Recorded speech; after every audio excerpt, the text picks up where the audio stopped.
June 11th, 2025, and we are coming to you live. Good morning. How's everybody doing? Good.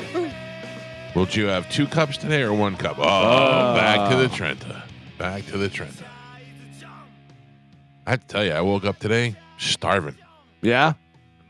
Yeah, I mean, I've been off the rails this week, so it's been crazy. Well, now that's I just want to eat everything. Yeah, you broke your seal. Seal is broken. Yeah.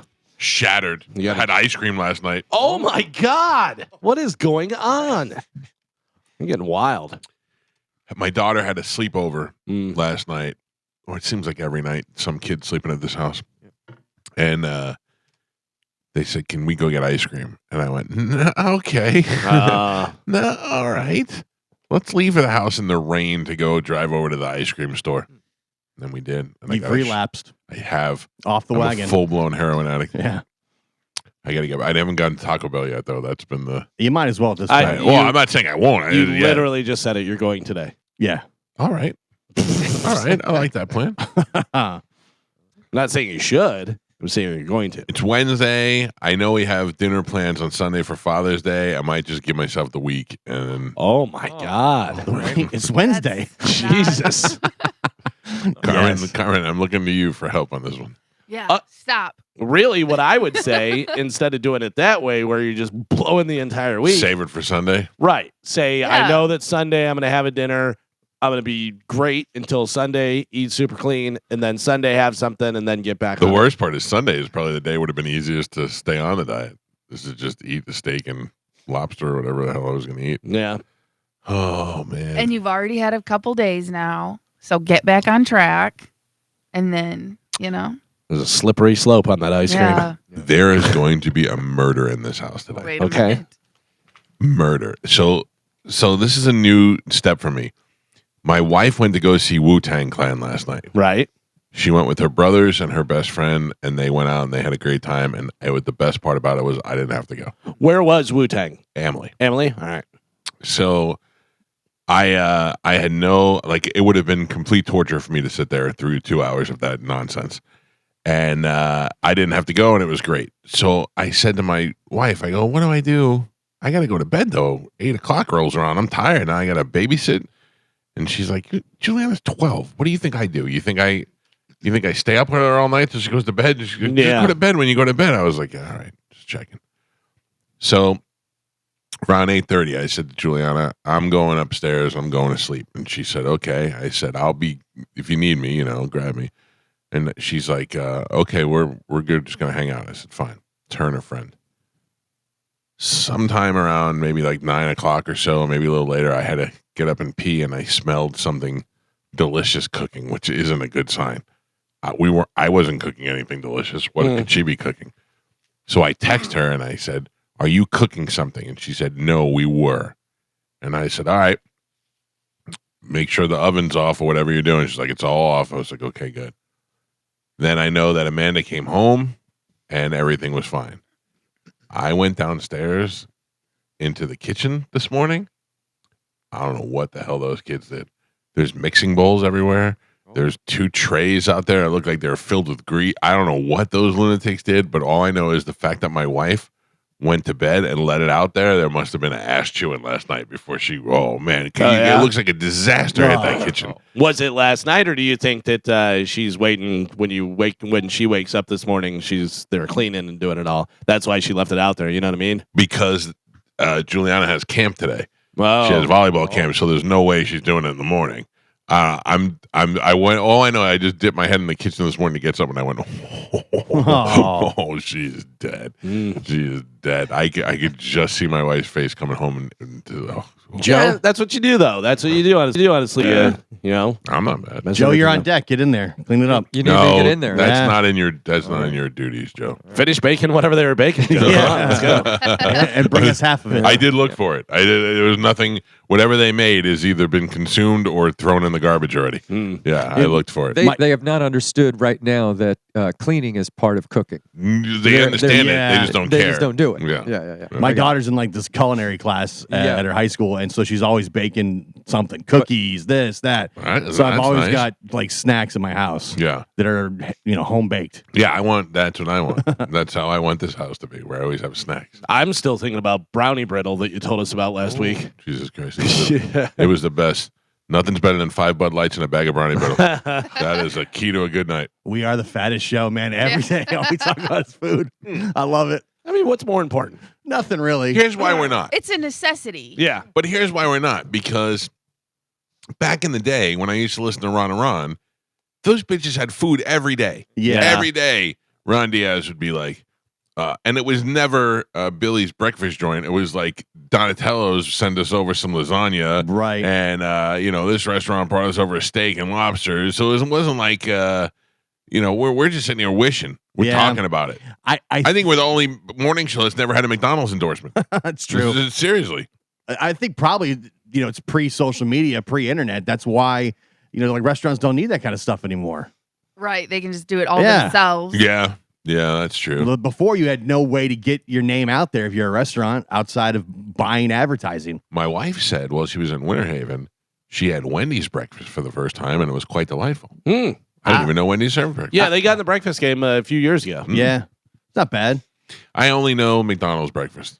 That's just, I've been programmed since I was a kid. Taco Bell has breakfast. Oh, That's that's true, right. yeah. Taco Bell. Oh, man, I can do it twice in one day. No. Burger King has the cheesy tots, which actually Yeah. is a all-day thing, though. Oh, Yeah. wow. I think. Yeah, all right, I'll give it to I you. have It's the not fattest had. show. I have not had Wendy's breakfast. No. Maybe we should try Wendy's breakfast. Oh. I think I've had like once or twice. Of Does course you Chick-fil-A do breakfast? Yes. Yeah, mini chicken minis. Very good. Yeah, Very Carmen tried to eat like 1,000 of them or something. Yeah, All right. that's the only thing I really like from Chick-fil-A is the chicken minis. They're Yeah. good. But you want to eat like 30 of them. Yeah, And they only that's true. give you like 4. That's I'll true. tell you what's really good is Einstein Brothers. Yes. They have Oh, the, that's what I was thinking about getting for breakfast. yeah, Yes. they have those breakfast sandwiches. They have like the all-nighter and the this and that. Yeah, those are good. And then they have those cheesy hash brown things. Oh, sweet Jesus. Yeah, those are good. If you want a good bagel sandwich, Bagels Plus. It is fan-effing-tastic. What is Yeah. Bagels? Where is that? It's by USF. I can't remember if it's Fowler or Fletcher that it's off of, Yeah. but it's right by the Hooters over by USF. Oh, I know that Bruce place. McDonald's? That's Fletcher. Yeah, okay, Fletcher, yeah, but it's Bagels Plus, and they have like 20 different cream cheeses, 20 different bagels, but they make bagel sandwiches and they make them all fresh in front of you. It is, oh my goodness. Well, did you see the advertisement yesterday or the story that they did about this New Jersey bagel store that opened up? No. I don't know it from New Jersey, but evidently it was a big popular store there, and they just opened up a location over here. And I'm like, let's be honest, bagel's a bagel down here. They're all the same. In whatever the case is, you're not getting the same kind of bagel you would get up there, whether it's the water or whatever they do.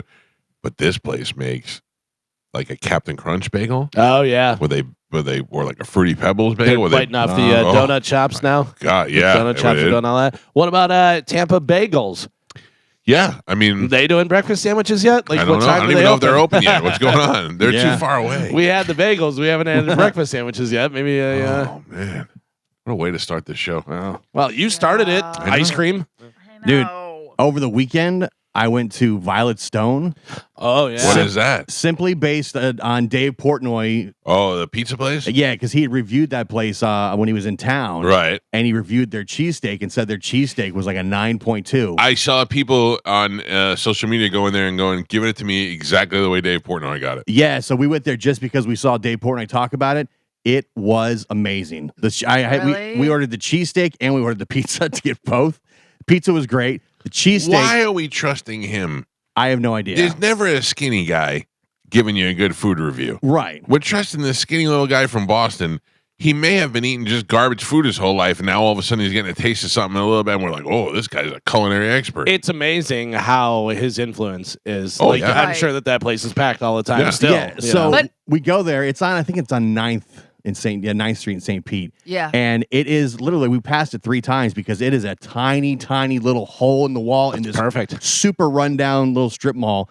And there was a line out the door, and the Philly cheesesteak might be the best goddamn Philly cheesesteak I've had in my life. Really? Wow. And I've had Geno's and Pat's and D'Alessandro's in Yeah, Philadelphia. It blew them out of the water. And the owners are from Philly. Uh-huh. And it was amazing. Did they have a place there? Do you know? I don't know. Yeah, but it is when I say it's there's nowhere to eat inside. It is a tiny little hole in the wall, and it was a huge line. Waited like a half hour, and it was worth every penny. See, one of the things that makes him great is that obviously he's worth $100 million. He's doing great, but he is passing it on to these local businesses because he's changing the trajectory of their business for forever. Yeah, the cashier said that they've been slammed nonstop since that hit the internet. Yeah, not only him showing up and doing that stuff. Obviously, if he says it's great, then it's you got a half hour wait and the line out the door and everything. But also, like there was the one guy and he rated the pizza really well, and the guy goes, "Yeah, we're not going to be around much longer." And he's like, "Why?" Because of COVID and this, and now we're not making the money and this and that, whatever. And Dave Portnoy goes, "What do you need to stay open?" And the guy's like, "I don't know." And he goes, "Let's say there's a guy with millions of dollars standing in front of you, and he's asking you how much you need to stay open." And the guy said, "I don't know, like 65 grand." He goes, "Done." It was like 300,000. Oh, was that? Yeah. And you stroke him a check for 300,000.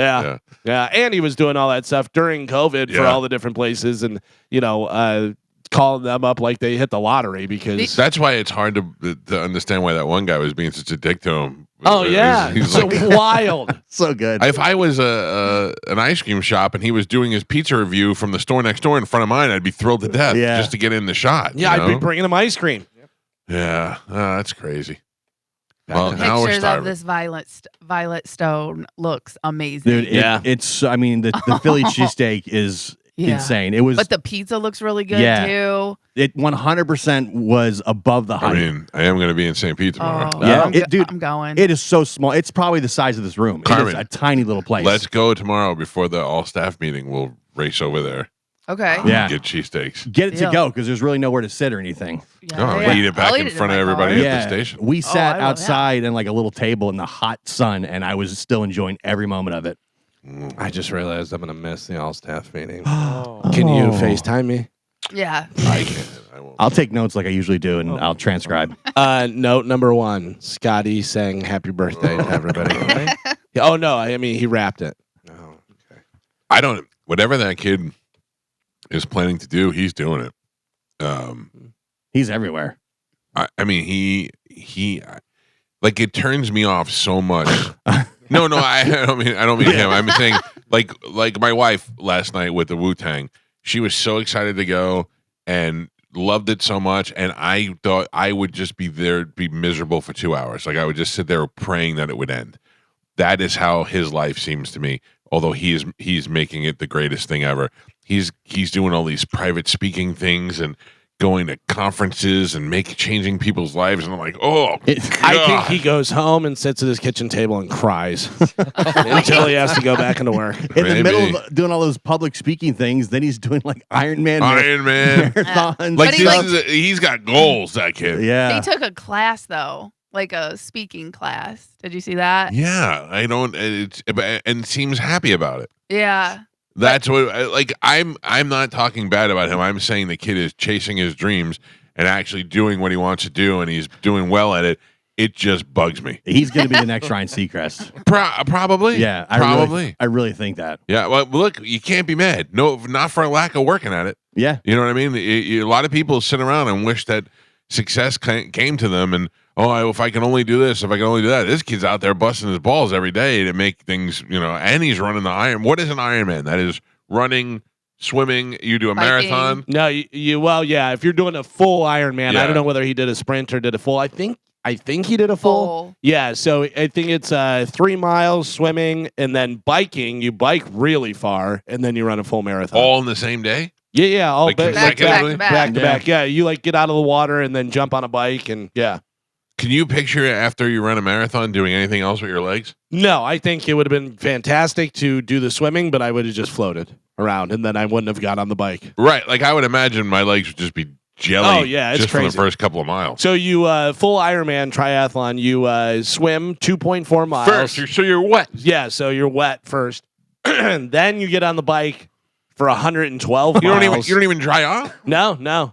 You just get on the bike wet. Yeah, a lot of times they have their shoes on the bike click in. Yeah, so they click in and do that, whatever. And then so you bike 112 miles, and then when you're done with that, you run a full marathon. I mean, that just is insane. In between your public speaking and magic mornings. That is insane. Yeah, that's like the ultra runners that do like 280 miles. It's crazy. Yeah. And they don't sleep. If they do sleep, they sleep for like 30 seconds or something. It's just bananas. That's almost as bad as 3.5 miles in the stadium. That's a lot. 3.1 that you did not do. 3.4, I think you said it was extra. Uh-huh. A lot of factors. This is so weird. This is that guy that killed those students in the college. The one that killed. How the guy's on trial now. Imagine being that lawyer that has to sit there with him and have conversations with him. Though. How do you do that? Wild, yeah. And you're trying to delay the trial, and you're trying to basically get him off. I mean, as a lawyer, you're doing your job. Yeah. But how do you have conversations with the guy? So when you cut her head off, what were you? You know what I mean? Right, Like, how do you say those? So, like how do you sit in a room with a guy and know this guy's a cold-blooded killer? Yeah. And I don't know. And is there any way we could say you tripped with the axe and Right. cut her head off? You know what I mean? Right. Like what defense do you go for? And you have to assume the guy's probably not super nice.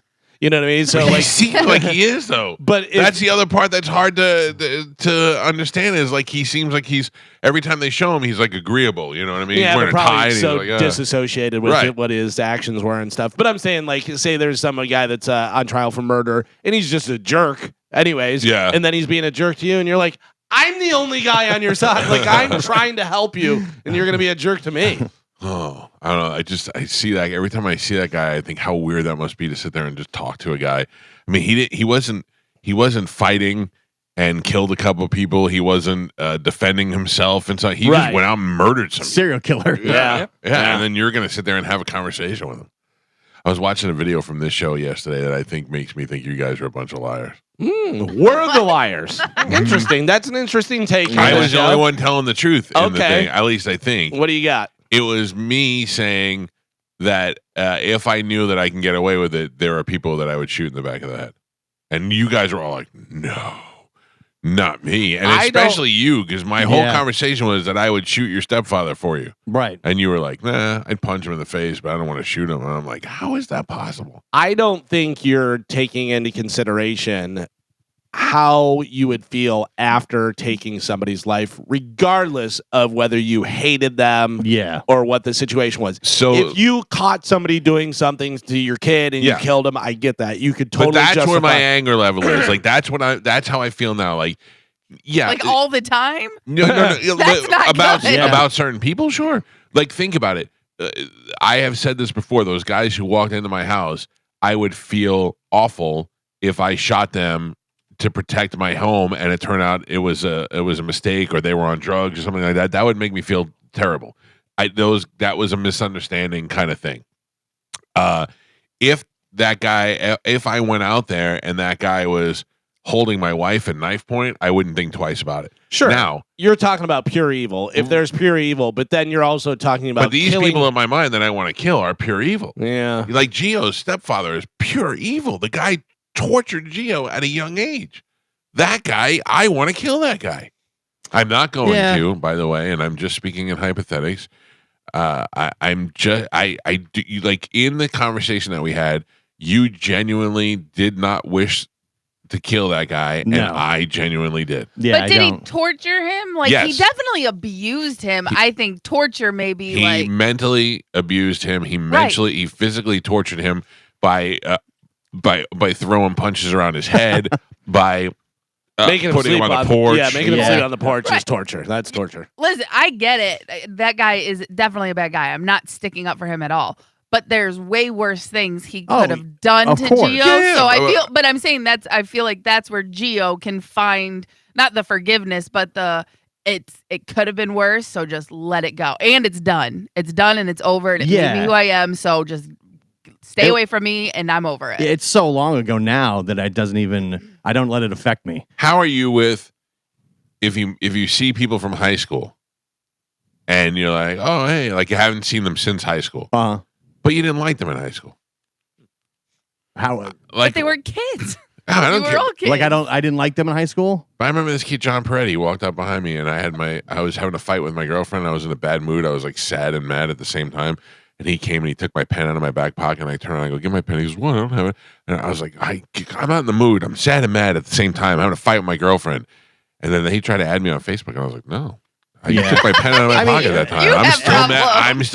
It was my last interaction that I remember. I'm mad at him. I'm not going to all of a sudden just forgive him. That's fine, but do you want to shoot him in the No, face? not him. Yeah. Not him. No. I mean, having gone to high school here and then being on the radio for 15 years, You was- interact a lot. like I've run into tons of people like, oh, remember I went to high school with you? Yeah, And yeah, I'm like, yeah. oh, that's cool, man. But I'm not like, then there's some people that I know that guy never would have even given me the time of day. Probably thought I was a big loser, which I probably was. Right. Too cool for me, but I'm not, there's no reason to be a dick. No, you don't have to be a dick, but I don't want to be nice to him. No, I mean, but I'm not going to be, we're not- Gio, you weren't a loser with the shorts your mom made you. Yeah. They were nice. I was a But fan also nerd. the thing about killing people, I would imagine there are some people that I would want to kill, but also I feel Now like we're talking, no, Galvin. listen, No. but I feel like the karma, the bad juju of taking another person's life. I don't believe in that. Yeah, you Not do. a bad person. You do. Not a bad person.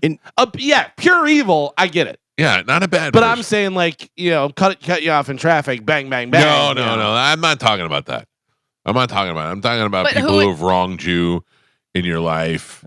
People Yeah, who've but done now bad you're- things to you. Now you're Dr. Justice over here killing Gio's stepfather for Yeah. him. Well, but what if he I'm wants to saying kill is, him, he can kill him. the stories that Gio's told me make me feel so bad for him that as his friend, I'd want to kill that guy. I'm not going to. Mm. I don't even know the guy's name. Yeah. I'm just saying, like, I get those. Like, I can't understand how you don't want to kill him. When I was younger, I was very angry, but I'm not anymore. I've moved on. I can see And- whooping his ass. Like going up there Right. and go, hey, remember me? And just give him a good gut Yeah. punch. I did that. When I went was back younger- and beat up an old basketball coach of mine. Probably when I was a teenager, when I was in my 20s, I had lots of anger. I thought, oh my God, if that guy walks in the room, I will tackle him and destroy him. Right. But I'm 45 years old now. It's like I could You're not. only 45? Yeah. Oh boy,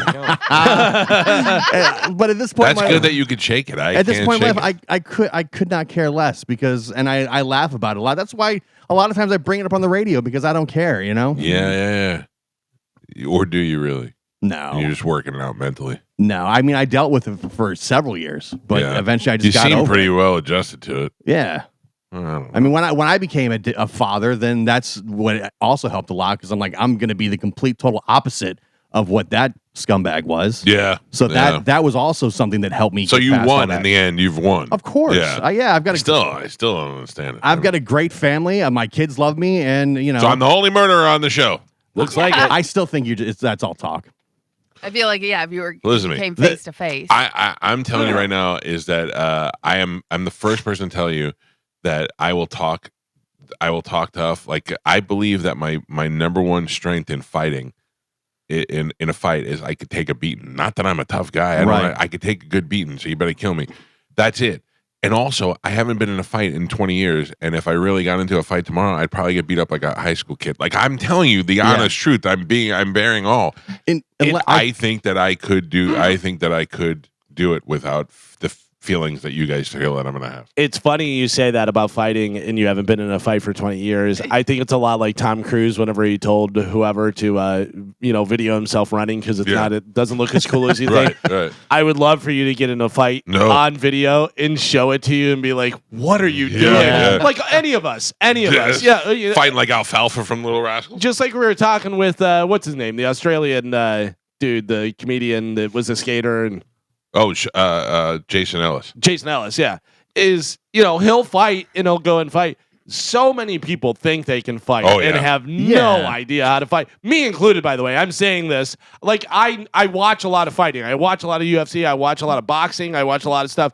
I think that I could tell you some things that you should do if you were an athlete and you could do those. I'm not doing them. I also think that in our minds we still think like we're teenagers Oh, yeah. in our 20s, and man, we fought then. We Yeah. were like successful. 'cause Not going to gas out in 15 right, seconds. where Yeah. the reality is that is long since passed. Also, Right. I can't throw a good right arm because I slept on my arm last night. Yeah. I went to Top Golf 2 days ago, and I'm still sore Yeah. in my And you're hips. young. Yeah. and you But ate nachos and swung a golf club. Right, exactly. I took exactly 10 swings, and my hips are on fire. You want to fight? Easy, Sakura. Isn't that so much fun, Top Golf? Yeah. I don't know why. I think just hitting inside makes it. And if there were more obstacles to hit, whenever they drive that little ball gather around, you want to hit that thing so Oh, bad. yeah. Yeah. My son's addicted to Topgolf now, and he's been going all the time. Yeah, it's a lot of fun. Yeah. There is a thing on YouTube that I see where these guys will go to like driving range, different places, whatever, and he goes, "What do you carry? Like, how far can you hit? Whatever, and they try and bust people lying and stuff, and somebody will be like, 240, this, that, and they're like, and they have them do it, and if they can do it, then they win, whatever, Right. gift certificate or some cash or something. They went up to this girl the other day, and I'm pretty sure it's all set up. They may have done it in the beginning where it was real, but now smoke show of a girl, and she's out there by herself, Yeah. and the guy approaches, and she's happy to talk to him. Yeah. That's not happening. First off, you're smoking hot. You're getting approached all the time. You're in the middle of hitting balls at a driving range. Don't talk to me. right. Dressed to the nines, Yeah. But her swing was unbelievable, and that to me, I don't know, something about that talent. You just go, look at that. Yeah, because it all flows together. When David Wells, who had been retired for years, was throwing the baseballs at Spanish, I was just watching him. Like, I think I was a little bit in love with him. I was like, yeah. The ease that he could throw that ball and how fast it came out of his hand and how accurate. I was just like, that's unbelievable. Yeah, things that we know we can't do. Well, and that's why whenever you see these different, you're sitting on your sofa and you're like, yeah, I could catch that ball. You I can idiot. fight that guy. Yeah, exactly. Yeah. The levels that are between him and us is unbelievable. Did you ever see the video of the guys hitting the balls out of the net at Top Golf? At Topgolf? And they get in trouble for it. And they get thrown out. Yeah. They ban them. Yep. Jeez. Yeah, like that David Wells thing. A couple times when I went to training camp when Tom Brady was there, and you would just see him throw the ball, and it was just so smooth and so accurate and just like a laser. With the greatest ease. Yeah, too. with no Yeah. effort at all. It was pretty amazing. It's to see. wild. My great grandfather got to see Babe Ruth play baseball. Oh, And I wonder if my kids are going to be like, you saw Tom Brady play? Yeah. Like, you went to a game? I wonder if that's going to trickle down to my grandkids one day. I got to tell you, speaking of Tom Brady, I've been watching some Aaron Rodgers stuff. I'm excited. Oh, no. I'm You're all in Oh, now. I was playing Renegade yesterday. I am ready to go. And they broke it down about guys, quarterbacks over 40, about how Tom Brady came to the Buccaneers and won a Super Bowl. How Peyton Manning went to the to the man. Broncos and won a Super Bowl. I'm like, all right, here we go. I was drinking the Kool-Aid. 100%. 100%. I saw him in his little press conference he had after he said like his soul was what led him to Pittsburgh and Oh, stuff. brother. Did you hear he's married? Yeah. Yeah. He got married. I don't know who though. They didn't say. I have no idea. Yeah. Because he was dating that Woodley girl, right? Yeah, that was Shailene a while Woodley? back. Yeah. They broke up. Yeah. Oh. Well, I don't She's know. got some bombs. Yeah, she's pretty hot. Oh. All right, let's take Steelers, a break. they're back, baby. Yeah, that's right. We'll get the show going this morning. It is Wednesday. Galvin has a brand new open letter. We got stuff to give away. We'll do that with Sporkle next. It's a Mike Calta Show. This is 102.5 The Bone. Although I got to tell you, there was some drama this year. Oh, really? Oh. Did I know about it? Yes, I'm gonna talk about it right now. You think I'm not going to say it? Mm. There was a couple that were getting married that Okay. are not getting married now. Did anybody know the details on that? Oh, I don't know. No. Wedding's back on. What? Yeah. Oh, that one. Oh, Yeah. that one. What happened? Why was the wedding off? I don't know. I just know it was off, but it's back on and it's this weekend. Oh, is it? Are you going? I'm invited. Yes. Are you going? I did RSVP. Yeah. You sound like me. You sound like Yeah. me. You are Yeah. refusing Dance to around. answer. Dancing around it. No, I'm not. I honestly just remembered when you said that. Oh, And well, because again, I had taken it out of my calendar, who gets Is married on Father's Day weekend? Yeah. It's, canceled. But yes, it is this weekend. Wow. And So it is back on. So it was on, then it was off, and now it's back on. And now it's back And on. you don't know any of the details. No, No, you don't want to tell me. I don't want to tell you. Oh, yeah. Carmen. I'm not gonna say it on air. We didn't say who it was. Give us the fulls. We I didn't know. say who it was. I know. It doesn't matter. All right, No. how about you just answer some questions? Well, a lot of people know who you're talking Was there about. cheating? Was there cheating involved? No. was there Mm, alleged cheating involved? No. Oh man, you're gonna get kicked out of the wedding, Carmen. That's what I'm saying. I'm not gonna answer. I'm not gonna break this. You know what I mean? Like, I mean, we don't even know what you're talking about. yeah, everyone knows who you're talking about. I mean, If you listen to the show and you go on the cruise, it's Yeah. it's pretty it's easy. not like we specifically said the one girl with the really pretty eyes and the black guy with the dreadlocks. We didn't say Jeez. who they are. I'm not. You're out, Carmen. I'm not. Listen, I'm not saying anything. All I know, they were gonna get married. It was off, and now it's back on. So whatever the problem was, it was resolved. Well, good. By the way, And that's up to. And again, that's that. Do that's you want to get married after you cancel the wedding for a second? yeah, that's the thing is, when you cancel that wedding, you gotta make sure you're sure. Yeah. You know what I mean? Can't jump the gun and say that. Yeah. Tensions were high. Yeah. I know. Tempers flared. I Stakes know, were but made. that's a big, Yeah. Lives were big changed. thing. Because they announced it. That's the thing. Like it wasn't Right. like it was behind closed doors being canceled. It was. It was Facebook Announced, official. yeah. Oh, wow. Yeah, it wasn't like them just in a heated argument. The wedding's off. You know? I just want to add another wedding I wasn't invited to. I was just about to say, Carmen, how Yeah. well do you know them? Because I got to be honest with you. Carmen's in the mold.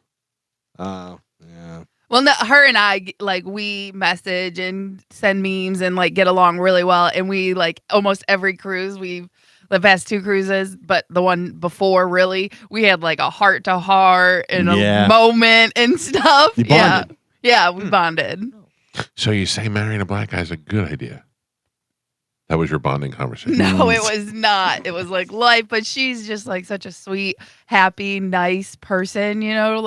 Just very high energy, good And here you are vibes. just putting all their business Yeah. out there on the Yeah. air. I'm not. What a You're- terrible person Yeah. you are. You did. What is off again? Tell us about the one-on-one heart-to-heart for everybody. Yeah. What was it about? Yeah. I just told you just about life and how it knocks you down, but you got to stay positive. I want to And- thank everybody for going on 19 Calta cruises and not having a heart-to-heart with me on them. I didn't have one heart-to-heart on any of those cruises. Yeah, but Thank you. she told me about her life and some stuff like that, and she's gone through a lot, but she is still just one of the most positive, upbeat people you will ever meet, and she has no reason to be. You know what I mean? So, whose side were you going to take in the breakup? Oh, wow. Oh, hers obviously. Yeah. Yeah. On the cruise that Billy Madison went on, the one he didn't really was there, not really there, that I don't remember what that was. I think we were still on Carnival at that point. I met a girl on the last night who was not with our cruise. She didn't even live in Florida. She was visiting other people, and she said to me, she broke down and she tried to have a heart-to-heart with me. Oh, no. Yeah, because she was like, this guy, and all I really want's this, and then blah, blah, blah. And we start talking, and she's like, I go, well, what do you do for a living? And she goes, I don't even want to tell you. And I was like, what could you possibly say that you think and she's like, I go, are you a stripper? And she's like, no. And this is before OnlyFans. Okay. She was a hooker. Oh, Yeah. And she goes, that's why she was talking to you? Yeah. Well, no. She was on the verge of crying. You know what I mean? That's And how they she's get you. Well, I was like, Yeah. my first thought was I wouldn't pay a dime, not with her. And she was like, and I go, hey, look, lady, I'm not judging you. You got to do what you got to do. You know what I mean? If I was a girl, I'd kind of tell you, I might lean that way. And she was like, she couldn't believe that I didn't automatically reject her and call her a whore. And she was so happy. And I was like, oh, that's Yeah. right. You got Right. played. Listen, Smart. she was not attractive. She was definitely not she probably had a niche audience that was not me. Yeah. You know. Anyway, Carmen, Yes. what do we have to give away today? Okay, so today we have Glass Animals, Okay. Summer of Loud, Yep. Suicide Boys, Okay. Nope, never mind. We gave all those away. Mal. Nope. No Monsters of Monster Jam. No Post Malone because that was last night. Correct. Falling in Reverse Okay. and Cage the Elephant. All right. Now I want to watch all the phone lines drop off. All right. Let's do it right now with a little bit of Sporkle. Here we go. Carmen is the keeper of Sporkle. Pap, your judge and scorekeeper. Carmen, what are we playing today? All right, today we're going to be playing the Sunshine Quiz. Can you name the following phrases or titles that include the word sunshine? All right. Okay. Sure. Your first one. Katrina and the Waves Walking only on top Sunshine. Mike Calta. What's happening? Comedy that earned George Burns Sunshine Boys. Galvin. Disco act with four Casey and the Sunshine Man. Mike. Your next one, comedy that earned Alan Arkin a Sunshine supporting Cleaners. a supporting actor Oscar. Oh, I know what it is. Damn it. What is it? It's Wait. Comedy that earned Alan Arkin a supporting actor Oscar. The Sunshine Boys. That's I don't already know. Little Miss Sunshine. Little Miss Sunshine. Oh, yeah. Damn it. The No cleaning movie point. was good too. By the way, Kevin Pollak does such a good Alan Arkin. It's crazy. Your next one, classic rock anthem by Creed. Sunshine of Your Love. Calvin. First line of the Temptations, My I'm walking Girl. on sunshine. Oh no. God damn. First I've line, got sunshine, I got on a cloudy day. sunshine Mike Calta. on a cloudy day. Len hit that sampled More, More, More. What hit? Len? Len hit that sampled More, Steal More, My Sunshine. Whoa. Yeah. More. Geo. Nintendo game in which a familiar plumber must remove graffiti from the inside of Delfino. Sunshine Plumber.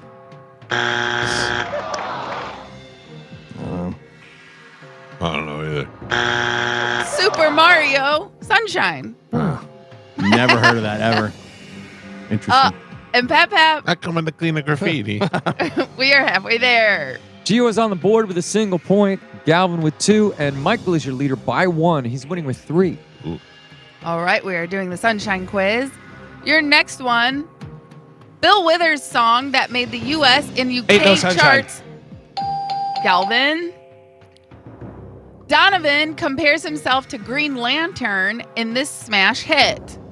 1967. Donovan compares himself to Green Lantern in this smash hit.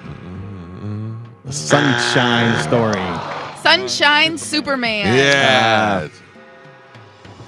Good job. Pap Pap. Comedy starring Amy Adams and Emily Blunt. Sunshine Sunshine Cleaners. Cleaners. That's not it. Something like that though.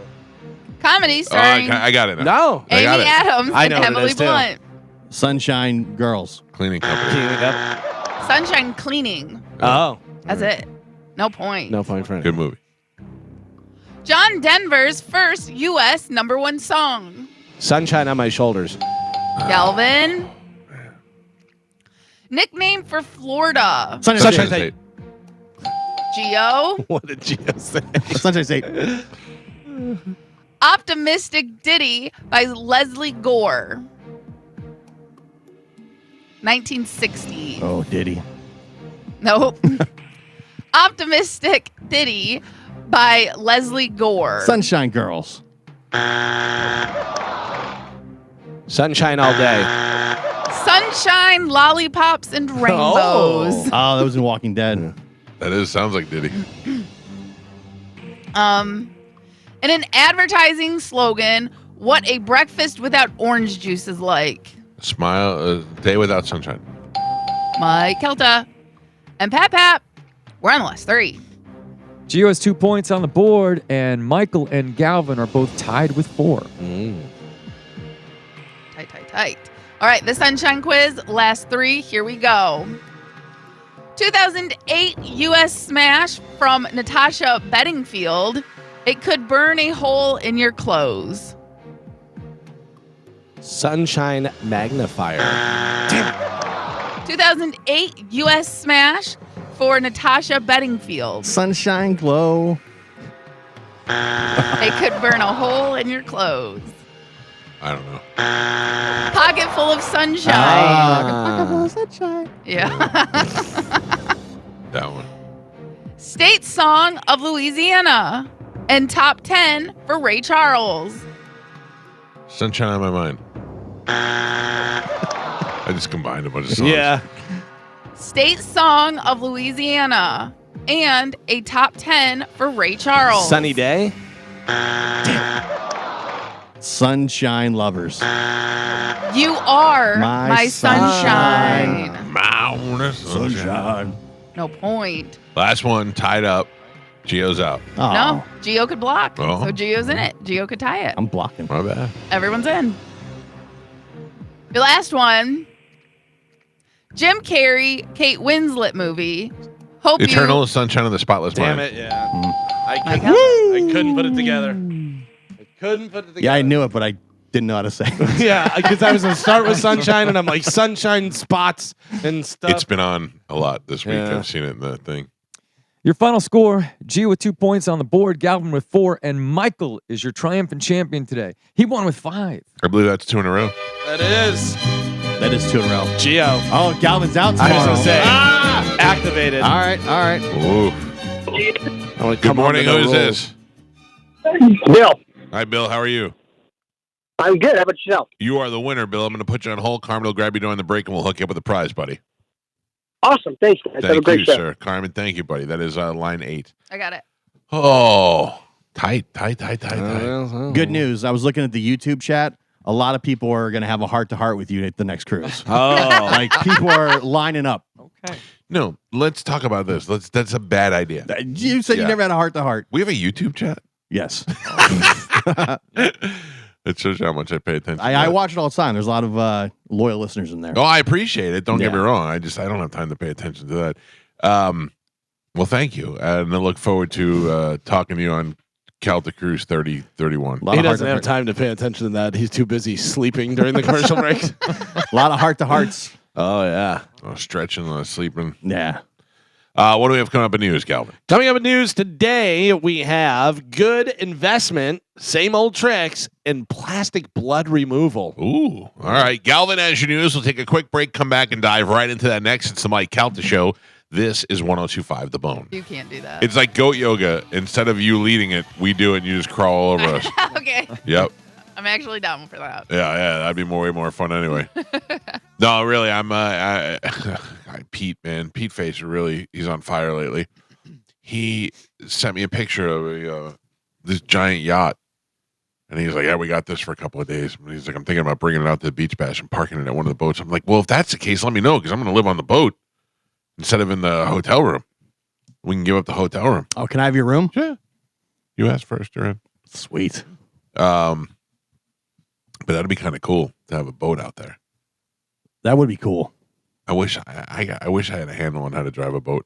I know what you're going to say. I can do it and it's easy and then blah, blah, blah. But I just have never done it before and I'd be very nervous. No, I think you'd be terrible at it. Yeah, I don't thank think you. you should do it. Yeah, there's a whole Instagram that I follow called Credit Card Boaters. What is that? People Oh, who yeah. rent boats for the day? People will rent boats on the weekends and they don't know how to drive. They smash them into the dock. And Yeah. they're crashing into things. And I follow Qualified Captains. They show a lot of that Yeah, stuff that one too. Yeah. I wouldn't try it. I wouldn't go out on a boat without bringing somebody that I know that can drive. yeah, That's too much for me.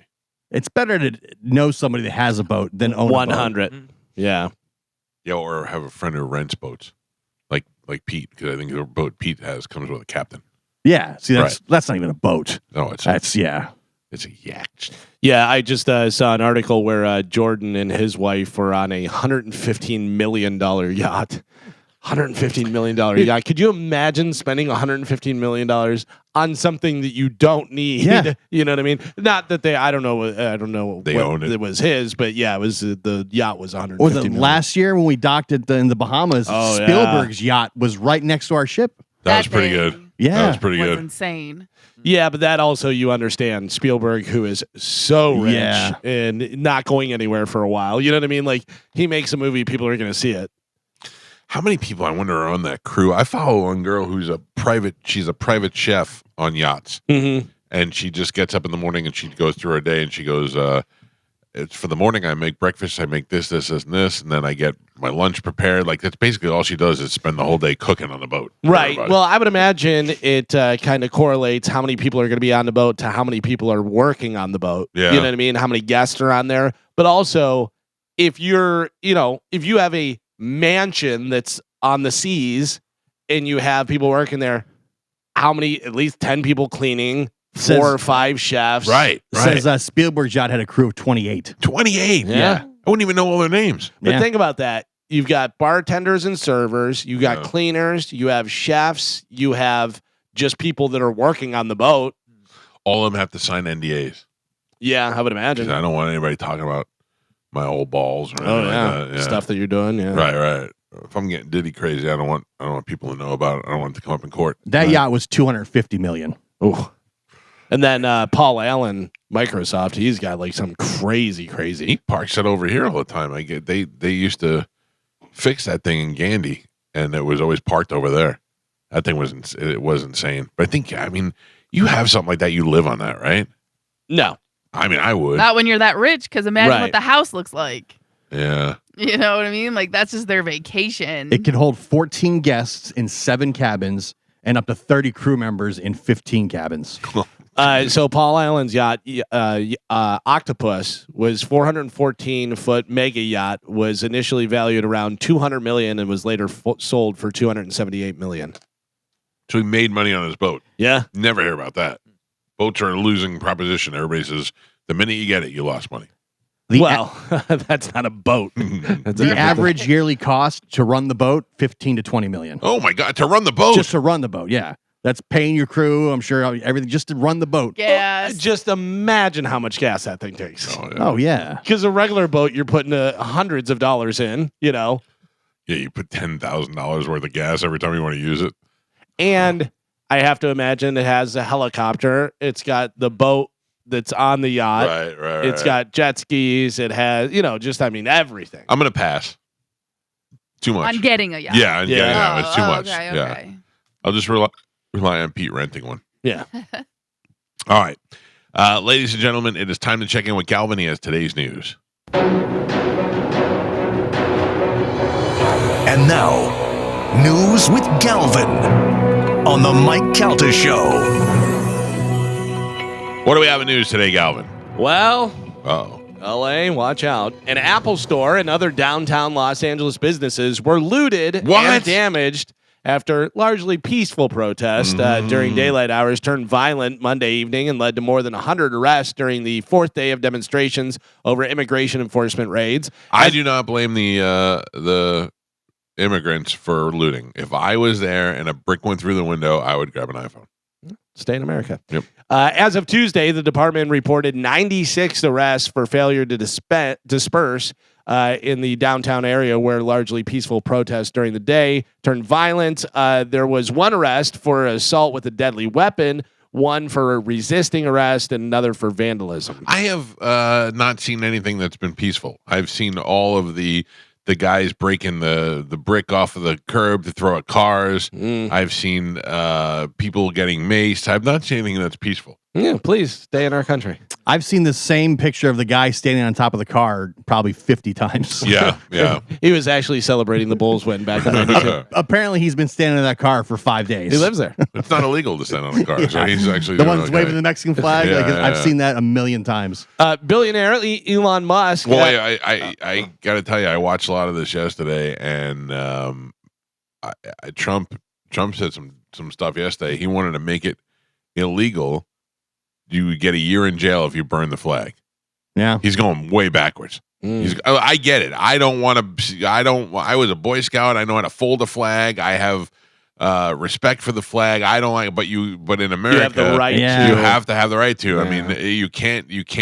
I mean, that's a very, very slippery slope. It's wrong, and I can think that you're a complete scumbag for doing that. Same way as if you want to join the Ku Klux Klan, we can look at you and we can think that you're a racist scumbag, but you have the right to do what you want to do, and you have the right to say what you believe in. That's where Trump says he should say, "You have the right to burn the flag," and then he turns and goes, it turns to like the FBI and stuff, and he goes. He actually said yesterday, he had senators there with him, and he said, I think that if you burn the flag, you should get an automatic year in jail. What do you guys think? And he looked at the senators, and he goes, yeah, it'd be a bad time for you to disagree with me. He actually said that to him. Because you can't say that. You can't do that. I mean, that's what, listen, I like the guy, and I like some of the stuff that he does, but some of the stuff he says is insane. Well, but saying it and going through with it are two different doesn't matter. things. He's a president. Suggesting it is bad enough. Well, I would say there's plenty of people that agree with him, though. You know what I mean? And that's the thing. He's not saying that he's going to pass a law and make it that way. He's saying this is what I think, whatever. Yeah, you're president, so you probably shouldn't be saying that out loud, but also him you saying should that, be going against our Constitution. But him saying that out loud, there's plenty of people who are like, I agree. I agree. Yes, I was one of them. I was one of them that said it's very disrespectful, and you should have more respect for the flag.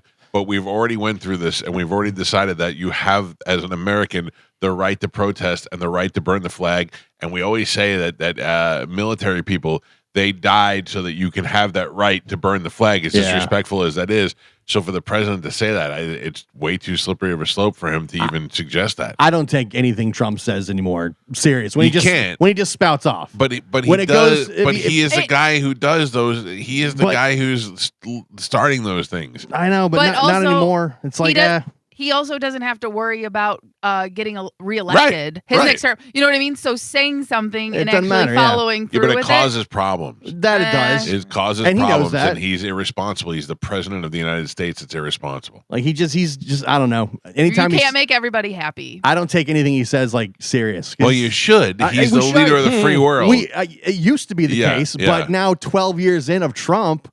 Like he says crazy things all the time, just off the handle, you know. I watched it yesterday. I was like, "Whoa!" He was like, "Arrest Gavin Newsom." The other day. Yeah. Well, I mean, so but you know, arresting a lot of people agree with that. Yeah. He says this stuff, and a lot of people are like, "Absolutely, hell, yeah, that's probably why he's in office." Yeah. But I just like, whatever. You can't take what he says serious anymore. Yeah. You know, it's if it gets to where it's actually being like written into law, or there's a bill proposed, that's too late. Although that's when it happens. Although he did say, I'm going to change it to Gulf of America. Yeah. And did it the next day. In one day. Everybody rolled their eyes Yeah. and never going to happen, blah, blah, blah. Now- Gulf of America. And Google it. It says. Yeah. And I was at the beach, and there was so many tourists there, and every one of them was like, "Go, come on, kids, get in the Gulf of America." yeah. They love to say Bathe it. in the waters of the Gulf it. of America. When I was in Panama City Beach for like my daughter's soccer tournament, every one of the little beach shops all had Gulf of America Sure. T-shirts, keychains, shot glasses, everything, whatever you need.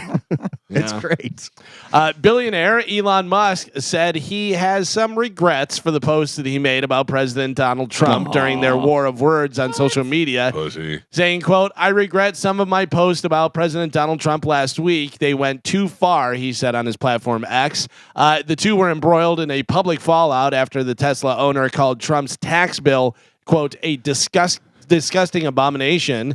His posts come after Trump declared that their relationship was over and that he had no interest in mending ties with Musk. Which one do you think that he regretted? The one that said he was on the Epstein list, and that's why the Probably. papers didn't come out? Could be the one. That's the one he took down. Is that the one he took down? Woo-hoo. Yeah. That's pretty wild.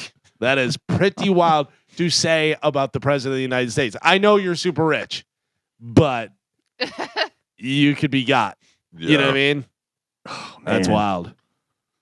Game 3 of the NBA Finals is tonight at 8:30 Eastern Time on ABC. Indiana Pacers host the OKC Thunder. That series It's is still going on? Yeah, that series is tied. Tied 1-1. So this is Game 3. Yeah, so they each won a game, and I thought Thunder was supposed to just stomp right through and take it all. so did the Thunder, I think. Yeah. But they let them come back in the first game. They were up by 15 in the fourth quarter, and then they let them come back. But then they beat them this next one, so it's 1-1 right now. Hockey's still going on, too? Hockey's still going on as well, yeah. It's Although not football season. Yeah. Panthers came out and won 6-1 the other night. So Gio, you know how many days until football season starts? I think it's 16 Sundays. 86 days. Yeah. Oh. Yesterday, the Bucks put a thing up and said it's Gronk many days away from football Sunday start. I love that. So today's Nice. 86 days. Speaking of sports, the highly anticipated super fight between Canelo Alvarez and Terrence Crawford is just a few months away, and new details emerged on Tuesday. Ring Magazine announced that the September 13th bout for Alvarez's undisputed and Ring super middleweight titles will be streamed live on Netflix in partnership with Riyadh Season. The fight between Alvarez and Crawford will be co-promoted by His Excellency Turki Al-Sheikh, Riyadh Season, UFC president and CEO Dana White, and Sella, a privately owned Saudi Arabian entertainment company. The fight will take place in Las Vegas, but a venue has not been announced, but it will be streamed live on Netflix. Why does nobody care about this super fight between Canelo Alvarez and who's the other guy? It's Crawford, Terrence Crawford. Okay, huge fight, two big fighters, and nobody cares. But if you told me Canelo Alvarez was fighting Jake Paul, I would watch it. Yeah. I wouldn't say nobody cares, but yeah, I know what you're very saying. few people care. Yeah. Like, they don't even know who the guys are, and a lot of people couldn't even tell you who the heavyweight champion is. And but then again, you have You have Jake Paul involved, and all of a sudden everybody's talking about it. Yeah, it's wild. Yeah, it's crazy. How will Netflix do with this? Because the Jake Paul Mike Tyson was on Netflix, and that was terrible. Well, it wasn't terrible. It was sketchy in the beginning, and I think that was just probably learning for them. I think they'll be fine. I think now with them, WWE and all the stuff that they've got, people tuning in and watching live, I think they're prepared for that now. Yeah. A man in Texas named William Joseph Otto III. He's 52 years old. He allegedly confessed to cops that he continued to live with his fiance's corpse for more than a week. I heard about and this. even laid with her for approximately 3 days after shooting her in the head. Why did he leave though? What do you mean? Why did he leave? Why did he finally walk away from her? Did you hear the story? What do you? He stayed there with her Right. for only a couple of days because the smell became too bad. Oh, yeah. He wanted to lay with her, claimed police per arrest affidavit. Officers were dispatched to an apartment unit on May 19th following a welfare concern call. The call came in response to a very foul smell emanating from the apartment. Police believe that after her death, Otto attempted to clean the scene to prevent her body from being found. Gross. Yeah. But then just laid with her for a while. Yeah. He kind of regret. Have you ever say smelled? goodbye. Has anybody smelled a dead body?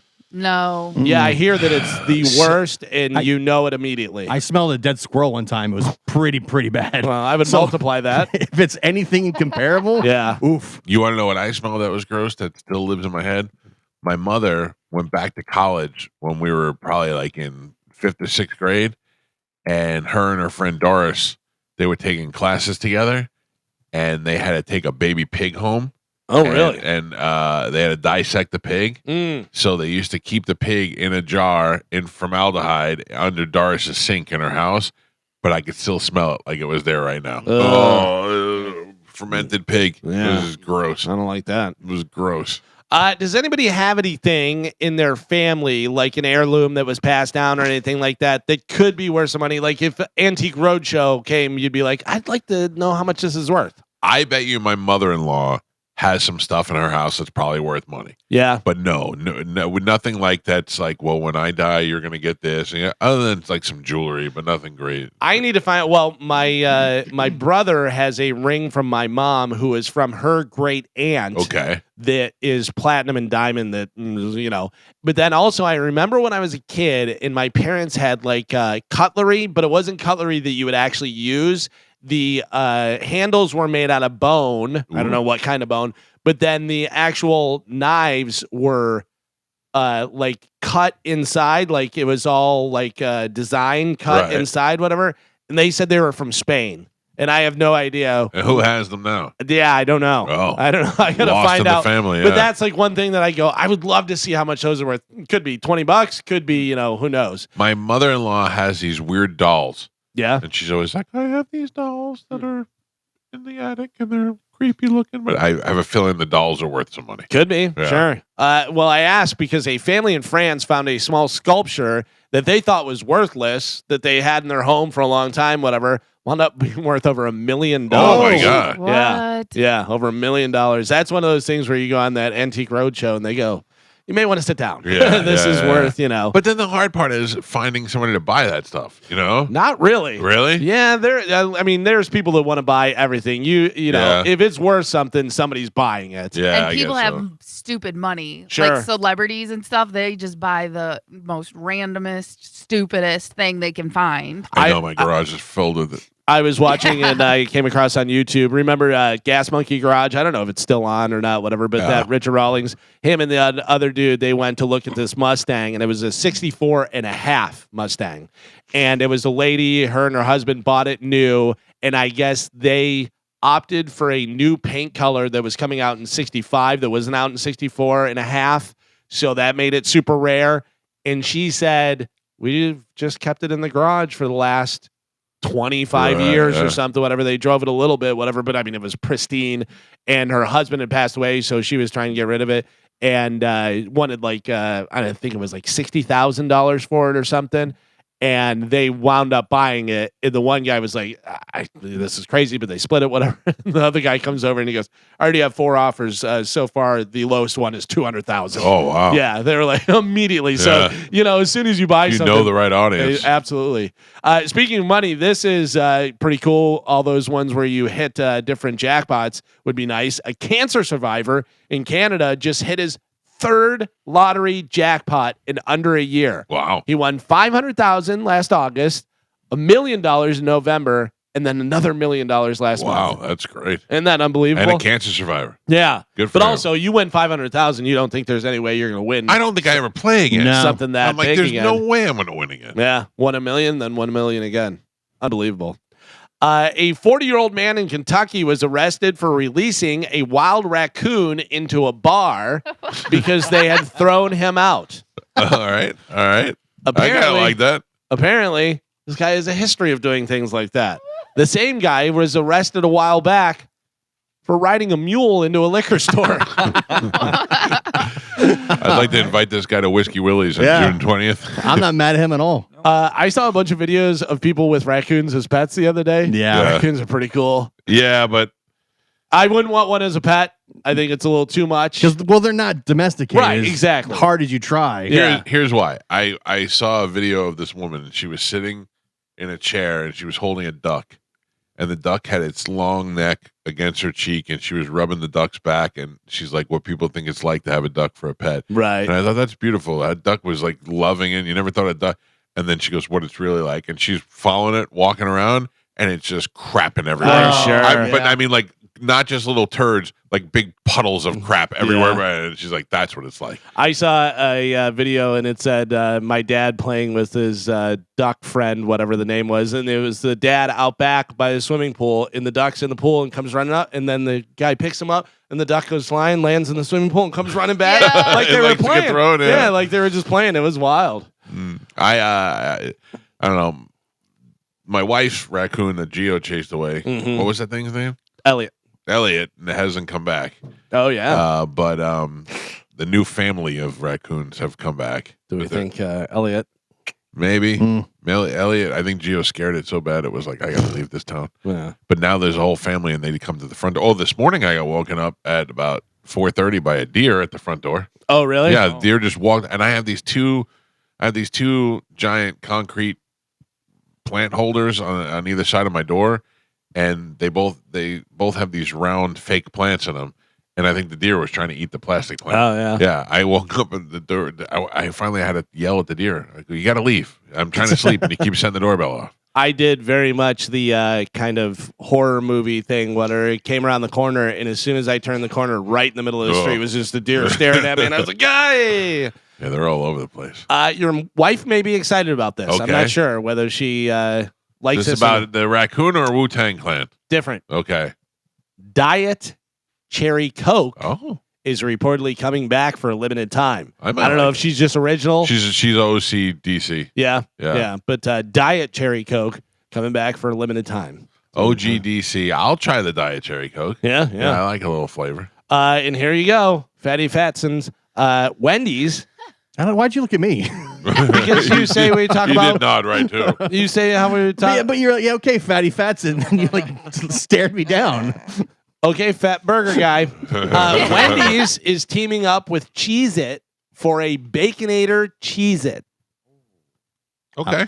No, No? I don't like Cheez-Its. I Who saw doesn't like Cheez-Its? I don't like Cheez-Its. they're like doing. goldfish? They're doing. Goldfish, okay. They're doing Cheez-It pizzas. Have you seen that? No. Where Yeah. the crust is a Cheez-It. I like that. Yeah, Baconator Cheez-Its. I like Makes sense. I like a Cheez-It. I like a goldfish. I like a little cheesy cracker. Yeah, I don't- like the grooves. I was The gonna say, Cheez-It Carmen, grooves. they really Cheez-It was like, this is it. This is Cheez-It. Yeah, And then they were like, here's a little bit bigger Cheez-It. Yeah. And now they're like grooves, and they're toasted, and they're this, and they're flip backed, and they're. I mean, there's at least 12 different types of Cheez-Its now. I don't know. I'm old school. Same thing with Ritz. I like the original flavor. But Nothing else. that's also another thing. So my wife likes Cheez-Its, so I'll get Cheez-Its whenever I go to the grocery store, and I have to. I go just regular Cheez-Its. Yeah. there's I too don't know many what to say. choices. And then, do you know how many times I've got Ritz crackers, and then I go to put like peanut butter on it, and it's a Urban. everything bagel Oh, Ritz cracker, come and I on. go, come on, Come or on. onion Ritz cracker or something. I'm like, well, that's not good with people. No. I'll still eat it. Yeah. Just stick with what got you to the dance. yeah, or at least make the packaging different Obvious, so yeah. I can see. Yeah, 'cause, give me a blue box Ritz, so I Right. know I'm not getting the old school red Ritz. Today is National Corn on the Cob Day. All right. I love corn on the cob. Yeah, I mean it's a little bit of a headache. You got No. to deal with all the Yeah. afterwards, and We have the technology to remove it from the cob. What are we doing? Oh, Why? but no. who doesn't love like when you cut it with a fork and you get those long strips of corn? Yeah. I wish they made it Oh. like that. Yeah, that was pretty They good. do. I like eating corn off the cob. I like the whole process. And there's Mike. People take. There's restaurants. I can't remember which one. It may have been Chili's that did it, but they take it off the cob and they cut it into the strips like that. Yeah. And then they deep fry them. oh, And I they're like like corn, Fritters. chip kernels, whatever. Yeah, but they keep it on the cob. They just, slice it. oh, I like that. Yeah. My wife and I went to a Mexican place. It was too fancy. Real quick, let me add that to my list of things I have to eat this week. Wait. Corn on the cob. Fried corn on the cob. Okay, go ahead. My wife and I went to a Mexican place. It was way too fancy. I just like regular, And so she wanted to get street corn. Had never had street corn before. good And I go, oh yeah, it's great stuff. So then they bring our appetizers, and I got some fundido, the Okay. dip, and they brought it, and it was 2 bowls. I go, that's not street corn. And she goes, no. I go, street corn's corn on the cob, and it's got like the mayo on it and that stuff, and it's spices and everything. And so we're eating it, and the waitress comes back, and I go, is that street corn? And she goes, oh, it's a street corn dip. It's a thing. And I go, oh, I thought it was regular street corn. So then for the rest of the meal, I was pointing at stuff. I'd point at the chair, and I go, is that street corn? I point at the chandelier. I go, that's not street corn, is it? What's street corn? I don't know what street corn is. It was delicious. It was just different than I thought it was going to be. After the 4-time MVP quarterback agreed to sign a 1-year deal with the Pittsburgh Steelers, Aaron Rodgers revealed another notable life event. He recently got married. When Rodgers addressed the media for the first time at the Steelers camp, he wore a ring on his finger that drew questions. What is that ring? His response? It's a wedding ring. Rodgers, who is 41, revealed that he had been married for a couple months, but has yet to publicly confirm the identity of his wife. That's so weird. What's his name, So you think? Steve.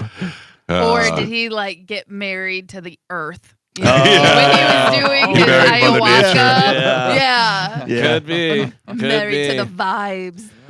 This is a pretty good investment. Whenever somebody buys something like they bought UFC for I think like $2 million and it's Right. worth like $6 billion now or whatever, $6 billion. Wrexham AFC was bought by Ryan Reynolds and Rob McElhenney back in 2020. They acquired the Welsh Football Club for $2.5 million. Yep. Wrexham AFC are reportedly exploring selling a stake in their team that would raise the valuation to how much? Bought it for $2.5 million. $7 million. $7 million. 15. That'd be great. Yeah. $7 million? $15 million. $475 million. Wow. Yeah. Little Because star when they power. bought it, the tier that they were at, I Right, think they they're- got up. Yeah, now they're up in the top thing, whatever. Yeah. So $2 And million they for redid the stadium and Yeah, stuff like yeah. that. Like they've put in a lot of work into them. They even built up the girls Wrexham team. Wow. They're like real life Ted Lasso. I don't know. I never saw it. but that investment, man, 2.5 million and now 475 million. You got to be like, well, this paid off. This worked out well. I would imagine next time Rob calls Ryan Reynolds with an idea, Huh. he's like, yes, I'll take that phone call. It wasn't that long ago either. I feel Yeah, like 2020. Oh, yeah. 5 years ago. Jeez. Yeah, Pretty could good. you invest? Solid investment. Yeah. For them, $2 million is nothing. That's Right. just like nothing. You put in $1 million, I'll put in $1 million. We'll see what happens. If we lose it, no Yeah. big deal. Which whatever. Carmen, now you see why I was interested in buying the Rays. Yeah. Mhm. Yeah. Oh, yeah. Minority owner. You want to have a sports team for sure. Yesterday, we talked about the best movie dads. Today, we've got the best TV dads. Unfortunately, More my speed. this is just in alphabetical order. So they had the top 50. I broke it down to the top 20. We could do top 10 if you want to. And it's not in order of which one's the best. So when I went to Pasco Hernando Community College and you go to get your associate's degree, you have to pass an exit exam that shows that you learned whatever you have to learn. And one of the things you have to do is write an essay. and my essay was people I admired the most. That was the topic that they gave me. Coming in at number 12. Is that who it is? Uh-huh. Howard Cunningham. Yes. From Happy Days. Yeah. I wrote my paper on Howard Cunningham from Happy Days and handed it in, and never once heard an ounce of feedback of it. I wonder if the people took it seriously, if they thought it was, if they knew that I was kind of making a joke, if they did, I don't know, because I wrote it real serious about how he took in, an orphan, a hood or orphan mechanic, and brought him into the family and successfully shipped Chuck off without anybody even knowing he was gone, and and all these things. It was a member of the club that he went to, the Border Buffaloes, and all that stuff. So. I guess it went okay, but Howard Cunningham, number 12. Well, like I said, this is alphabetical order, so not okay. necessary, but he's in there, so he's one of the top dads. All-time great TV dad, Danny Tanner. Yeah. Danny Tanner. I mean, he took it from me. Yeah. Danny Tanner is in there. Yes, Danny Tanner, one of the great TV dads. Well, now here's a controversial one: Clifford Huxtable. Clifford Huxtable. Well, obviously, Bill Cosby, not that great, but the character. Let's see if they have. No, they don't have him on. He was great though. Yeah, everybody wanted Very Cliff Huxtable successful to be your doctor. dad. Yeah, nice, all that stuff. What about Tim the Toolman Taylor? Tim Taylor. Not. I have the top 20, so he may just be outside of it. Wow. Is Ward Cleaver on the list? Ward Cleaver. Don't be so hard on the beaver. Yeah. You're so old. No, not on the list. Oh my God. Yeah. Some of the other ones they have on here. Let's see. We can go through. Walter White. Walter White. Yeah, maybe. Red Foreman from that 70s show. Great. Philip Drummond. Now Different the world Strokes. don't move. Yeah. Dan Connor? Dan Connor is on there from Roseanne. Do you know the Connors are still on? I think it just ended. I saw it in syndication the other day. It's already in syndication. But it did like 9 seasons. It's crazy. By the way, Roseanne came out and said that they asked her to be a guest star on the Connors, and she said, "I'm going to be freaking bowling that weekend." She's the worst. Yeah, you're cool. Philip Banks, Fresh Prince of Bel-Air. Okay, yeah. Phil Dunphy, Modern Family. Yeah. Mike Brady, of course. No? I don't think Mike Brady was that great of a father. Okay. Yeah, what did he do? All right. He didn't. Not a great father, I don't think. Homer Simpson. I mean, he loves his kids, though. Oh, well, so did Mike Brady, and he took in other kids. Yeah, but He didn't chokes Bart like every All the episode. time, yeah. No, Bart's a bad kid. And he just boozes all the time. Herman Munster, Okay. Fred Sanford, You big dummy. Carl Winslow from Okay, Family Matters, Archie Bunker. Hey, did we ever get to the bottom of Carl Winslow and P. Diddy? Not yet. Or We'll find P. Diddy out. got to the bottom. Yeah, we'll find out. What was it? Archie Bunker? Archie Okay. Bunker, racist, Yeah. hated everyone. Great dad. Andy Taylor from the Andy Griffith Show, Okay. and Al Bundy, Married with Children. Oh, yeah. That's just a list of TV fathers. Yeah. Basically. Yeah. It's basically. weird. I think Ed O'Neill is probably more known for Modern Family now than Married with Children, Probably. which is Yeah. crazy. Yeah. I love Modern Family. How much money do you think he has from 2 super successful TV shows? Yeah. Oh, I'm sure. You know, I mean, obviously he's done some movies and done some other stuff, whatever, but those are You 2 gotta shows. imagine those later years of Married with Children probably made him so much money. In the beginning, he was probably doing it for scale. And then after it became a hit, he probably made so much money off of that show. Modern Yeah. Family was like NBC's pride and joy for a decade. Right. 12 years. And Yeah. in syndication. And syndication. It says Ed O'Neill is worth how much do you think? $100 million. 100 million. I'm going to say 50. 50? I'm going to say 80. Carmen? 70. It says estimated net worth approximately $65 million. Take it. 65 million. Cannot That's buy nice. Steven Spielberg shot with that money. Oh, that's No. also, yeah, he does voiceover stuff because he does that. What is it that he does? He does the Talk Network, whatever, the phone thing, Oh. and he does Zyrtec. Straight Oh. Talk. That's what it is. Straight Talk. Yeah.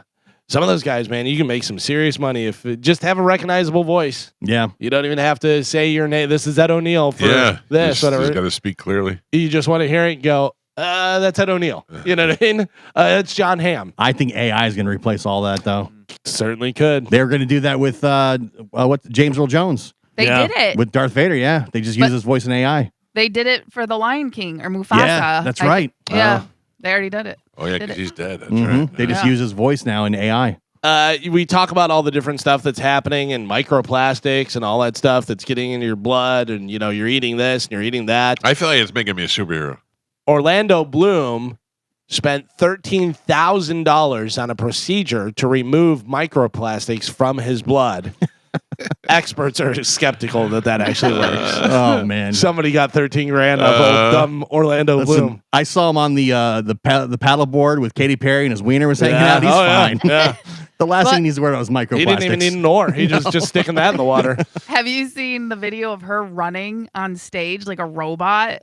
Katy It is. Perry. No, Katy I've seen Perry. her. I've seen video of her dancing, and Yeah. she has zero rhythm. Yeah, no, there's one. She has like a bit like a black wig that's in a ponytail, and she's running, but her like elbows are out, and she's very stiff. It's wild. Like it's not her. It's weird how her songs aren't really awful, and she is super pretty, but yet I'm just so repulsed by her. Yeah, It's weird. I walked out of her concert. I went to go see the concert, and I was like, this stinks. I remember when she cut her hair real short and was wearing all the weird stuff on American Idol, whatever. And I was just like, oh, stop. I mean, she's super pretty, but she's just such a turnoff. Somebody took the video. You know how they do those shreds. Somebody took a video of her, and it was her dancing around and stuff. And she is going, I'm gonna go over here, look around, and it farted. Like, I'm 53 years old. Fart things still make me laugh every day. I think that's the funniest thing. Kanye West may have changed his name again. Oh no! So it was Ye. right. You know what it is now? It was Kanye. He got rid of the Kanye con. Then it West. was Ye. Yay. And then he gets rid of the Y, and he's just E. No, he A. actually kind of changed it to more. Oh. He went down to just yay. Then he went. Did he bring the con back? No, Oh. he's just doubling up on the yay. Yay. Yay. Yeah. Okay. All right, we'll Hey, call. I know you're not supposed to say this, but Kanye West is retarded. Pretty much. Yeah. He's Yeah. yeah. I feel bad for him. I feel so much better having said that. Yeah. Yeah. Thank you. If you're not a guy, your understanding of the guy code or bro code may confuse you. But there is a list of the most underrated guy code rules that I have here. Anything you can think of, guy code rules that you know? I mean, they're really. I don't know if there's rules as much as there's situations. You know how to react in a certain situation. Like bros before hoes. Yeah, that's one. You That's know? one of the ones. How about this? If you did not buy it, don't take the last one. Pizza. Oh, you're not. Nachos, It's not wings. talking about relationship stuff. This is just guy. It is bro. It is just kind of, everything. Oh, it's okay. bro code, dude. I Guy feel code. like that's just life in general, though, Right. right? Like Don't- if you don't buy it, you don't take the last one. Don't be a scumbag code. Yeah. Why do you look at Joe? Well, we know why. What? This one I disagree with. If you call your bros over to help you move or to unload furniture, you're required to provide food and or booze. Yes. Don't call your friends. Don't call your Yeah. friends. No. Hire a goddamn company. Depending It's on ridiculous. how old you are. No. When I was, it's- listen to me. I moved down here when I was, I don't even know how old, whatever. I unloaded the truck myself. Yeah, he did. I got it all. I will tell you that if Pete were to call me, because very few people would have the balls to ask me to help him move. If Pete were to call me and help me to move, I'd give him $1,000 and tell him to call me. Yep. That's it, I'd man. be like, "There's no way I'm doing it. Here's $1,000." Good to know. Pete, they said it was Yeah. very short Hey, list. wait a minute. I thought Just it was because you Very have- funny. short list. Just because you have Pete face doesn't make Right. you Pete. Show up when you're called upon. It's kind of like the bat signal going up. Yeah, If a bro don't let needs you, don't let your people down. right? You Yeah. got to be there. You got to be loyal and you got to be present. Riding shotgun is a responsibility. You're a co-pilot, not just a passenger. So many people have felt that. Pete, especially, is the worst. Yeah? He's always on his phone. We missing turns. He does nothing. Yeah. I will say Joe is the best. Really? He saved my life. That's right. I'm sure you Fall fell asleep. Fell Yeah. asleep behind the That's wheel, right. and Joe No. grabbed the reach over, just grab the wheel Just- down I-75. Very Mm. gently. Let's not go there. Let's see. The nod. Nobody taught us how to do this. It's just you do it, whatever. You give the Mhm. Yeah. Sometimes it's just not. yeah. Also, sometimes it's this nod where you go. Yeah. You got to look at it. Something going by. You see that over there? Never take the middle urinal first. Always start at the ends. You don't want to go in the middle. You don't want to go in the middle, and you don't want to go directly next to Right. somebody. You got to go every other one. Well, and if you go in the middle, a lot of times somebody screw that up. So you go down to the end. Screw and that stuff. up. I will tell you is funny. I remember this. This actually just happened not too long ago. I was up in Destin. I went to get gas. My brother and I were driving somewhere, separate vehicles. And I said, hey, I got to get gas. And he goes, okay. And I pulled in and I went. And he goes, who doesn't pull through? I didn't pull through to the side. And I go, oh, yeah, I guess. I didn't even think about it. But I was like, I guess that's true. That's a thing. It's a selfish move. Yeah, you're taking up space. Let's see. Some of the other ones that they have walk on the side closer to the traffic when you're with a girl. If you go to a movie, you always leave a seat in between. Oh, yeah, you With have dudes. to. Yeah. Yeah, you don't want to be gay. Unless you have to, but really, you got to have a seat divider. This one, only trash talk friends to their face. You don't talk behind their back. Right. If you're going to say it to their face. Yeah, I agree with that. Yeah, Or save it for your very popular radio show. sure. Yeah. Got to do that. Yeah, if you say it on the air, that counts as to their face. Yeah, Yes. because you Even- know it's going to get back to them and Yeah. that you said it. Even if they're not in the room. Although it may get back to him completely different than what you said. That's true. You say you're going to shoot me in the face? And then finally in news, I have some new music for you guys. I love new music. It's been so long. This is new music. This is from an artist that's known for being with a band, and this is a solo song. All right. Okay? So Solo music by an artist that's known to be with a band. singer from the band. He's a singer and doing some solo stuff. This is new music. Probably haven't heard new music from this guy for a while. All right. Take a listen. Tell me when you know who it is. Here we go. New music on the Mike Calta Show. That is David Byrne from the Talking Heads. Oh. Why is he so likable? I don't know. It's funny because the song isn't even great, but I was watching the video and I'm like, I like David Byrne. Yeah, he's just like a likable dude. Yeah. He's like a teacher that you liked in school who also sings on the side. That's a new single called Everybody Laughs off his new album, Who Is the Sky, which is out on September 5th. David Byrne just sitting with a bunch of people singing about what they're doing. And you're like, all right, it's David Byrne. Yeah, I don't know. It's weird because I like some Talking Head songs, but I wouldn't say I'm necessarily a fan. You know? Yeah, I don't think I can name more than like 3 or 4. Right. But he is just something about him that's interesting. Yeah. He's goofy and he seems like he's really nice. Very much an artist. Yeah. Yeah. But not annoying. Did you ever No. go see Stop Making Sense when it was in Am- theaters? No. Okay. Well, I don't even know what that is. It's like their live. They made a movie of their of a live performance. David Byrne comes out in the very beginning. It's just him in a boombox, and then they slowly add the entire rest of the band. Weren't they? Didn't he just recently do like a Broadway show? Yeah. He's been doing a Broadway show. Yeah, where he brought back the big suit. Yeah, the big one. Yeah, I don't know. I don't know what the show is about. I almost went to see it one time just because I was trying to find something to do in New David York. Byrne. Yeah, it is David Byrne. Probably like him. Well, there you go. That is it for news. All right, Calvin, thank you. Got it. If you stop and you think about it, this is about the time where we'd be gearing up to give you money. And we did not give you any money this week. No. We went weeks and weeks of giving you money, and now we got nothing for you. I'm working on bringing that back next week. I'm working on an opportunity for you to win more money next week. Well, the promos have been running for it, so we They can have? talk about it. Yeah. Carmen, do you have one Oh, handy? What happened? I re-put it in, and I Okay. put it in much quieter. Oh, it was so loud last time. Do you have one handy, Carmen? I gotta pull it up. 1 second. Pull it up, for the love of God. Yeah. Hey, what are you I don't- doing over there? What are you doing? I don't know the cart number. I have to find that, and then I Louise. gotta pull it up. Cart number 1. Mm. Oh, I think it's I am for Q. I got it. Oh, okay. Niner. Do you have the which one? The teaser or the The one that you sent me the other day. yeah the teaser? That's all right. Let's hear that. Do that one. Okay. Ready? I'm gonna. Oh boy. The $1,000 giveaways continue next week with the Mike Calta Summer Vacay Payday. Keep listening to The Bone for more money and more details. 102.5 The Bone. I've had to sell 2 refrigerators Yeah. and some Shaq Barrett merchandise. but we got enough money to do a contest to bring it back next week. Nice. There you go. Got your name in there and everything. I like Well, it. you know, it's my money. I'll tell you also that you'll have to be listening specific days and stuff too. Oh my Yeah. God. Yeah. So you're gonna have to listen to win. Why didn't we order breakfast at 6:30 when we were talking about it? I don't 'Cause know. now we would have it. I don't know.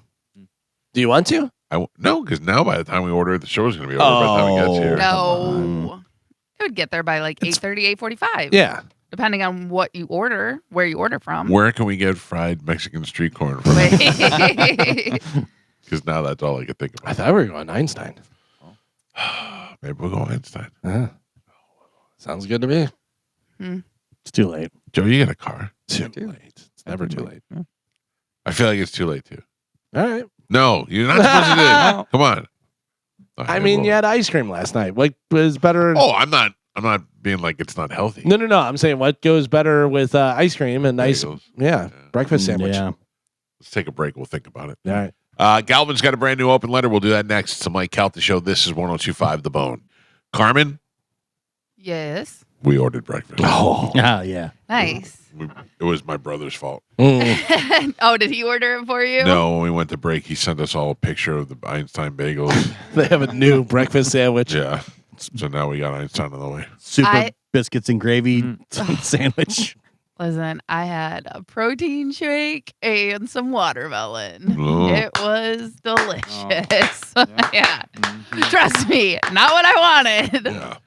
But Doesn't I it make you guess- fart though? Protein shake? Sure. No, I'm pretty used to these ones now. But listen, it's summertime. I have bikini plans in my future. Can I tell you about my farting real quick? Please. Sure. Okay. Yeah. So, Well, food is on the way, so yes. so here's the thing. I haven't been eating a lot. I've been on a diet. I've been no. I'm explaining. I'm giving the backstory. Jesus Christ. You should have said before this last I'm week. backstorying. Oh, So I've been eating low carbs and high protein and really not a lot of calories per day. And I've been sticking to it pretty strict. And then this week I've been thrown off since the whole weekend. Everything's been crazy and I'm going buck wild and eating everything and it's got to end. But my difference is that when I tell you that my farts don't stink in the morning, mostly it's filled with air. I'm filled with air from my CPAP machine. So when I come in here, I'm just blowing out air. Where, granted, it's not coming from your BH, it's coming from mine. So I get it why you guys don't like it. It's still coming from a bad place. I get it. I like it, I get it. But now, thank you. Wow. Ew. But now that I'm eating and food is working its way through my system, my farts stink. Yeah, we know. No. It's worse than Yes, ever. yes. And then yesterday I was sitting in a chair. What? Oh. yesterday you were sitting in here and you did this. And I went, oh my God. And that was not a noise you made with your mouth. No. And I was sitting in a chair in my living room, like it's like a vinyl chair, and I was locked into the seat, and I farted, and it farted so hard that it pushed me off the seat. Oh. It actually moved me to the left a little bit. I'm not surprised by any of this. Thank you. You may want to see a doctor. No, everything's working just fine. If I went to the doctor and said I farted and it moved me off my chair, he would start running tests. Yeah. I got a good sphincter. So what do you want from me? Oh, a guy hit me up the other day. He said on Instagram, he goes, "Hey, did you ever find out what ass lightning was?" Asking for a friend. Oh. I go, "No, but clearly you did." I think everybody gets ass lightning, though. I think that happens. So I learned that from, what was that show that Ted Danson was on with that guy that you always say is going to play the Who drummer in the movie? Oh, yeah. It was the Schwartzman. HBO show. Yeah. Ted Boring. Danson. I don't remember what it was, but Ted Danson goes to the doctor because he's got ass lightning, and it went all the way up through his pecker in the front. And he went there, and it turned out he had like prostate cancer.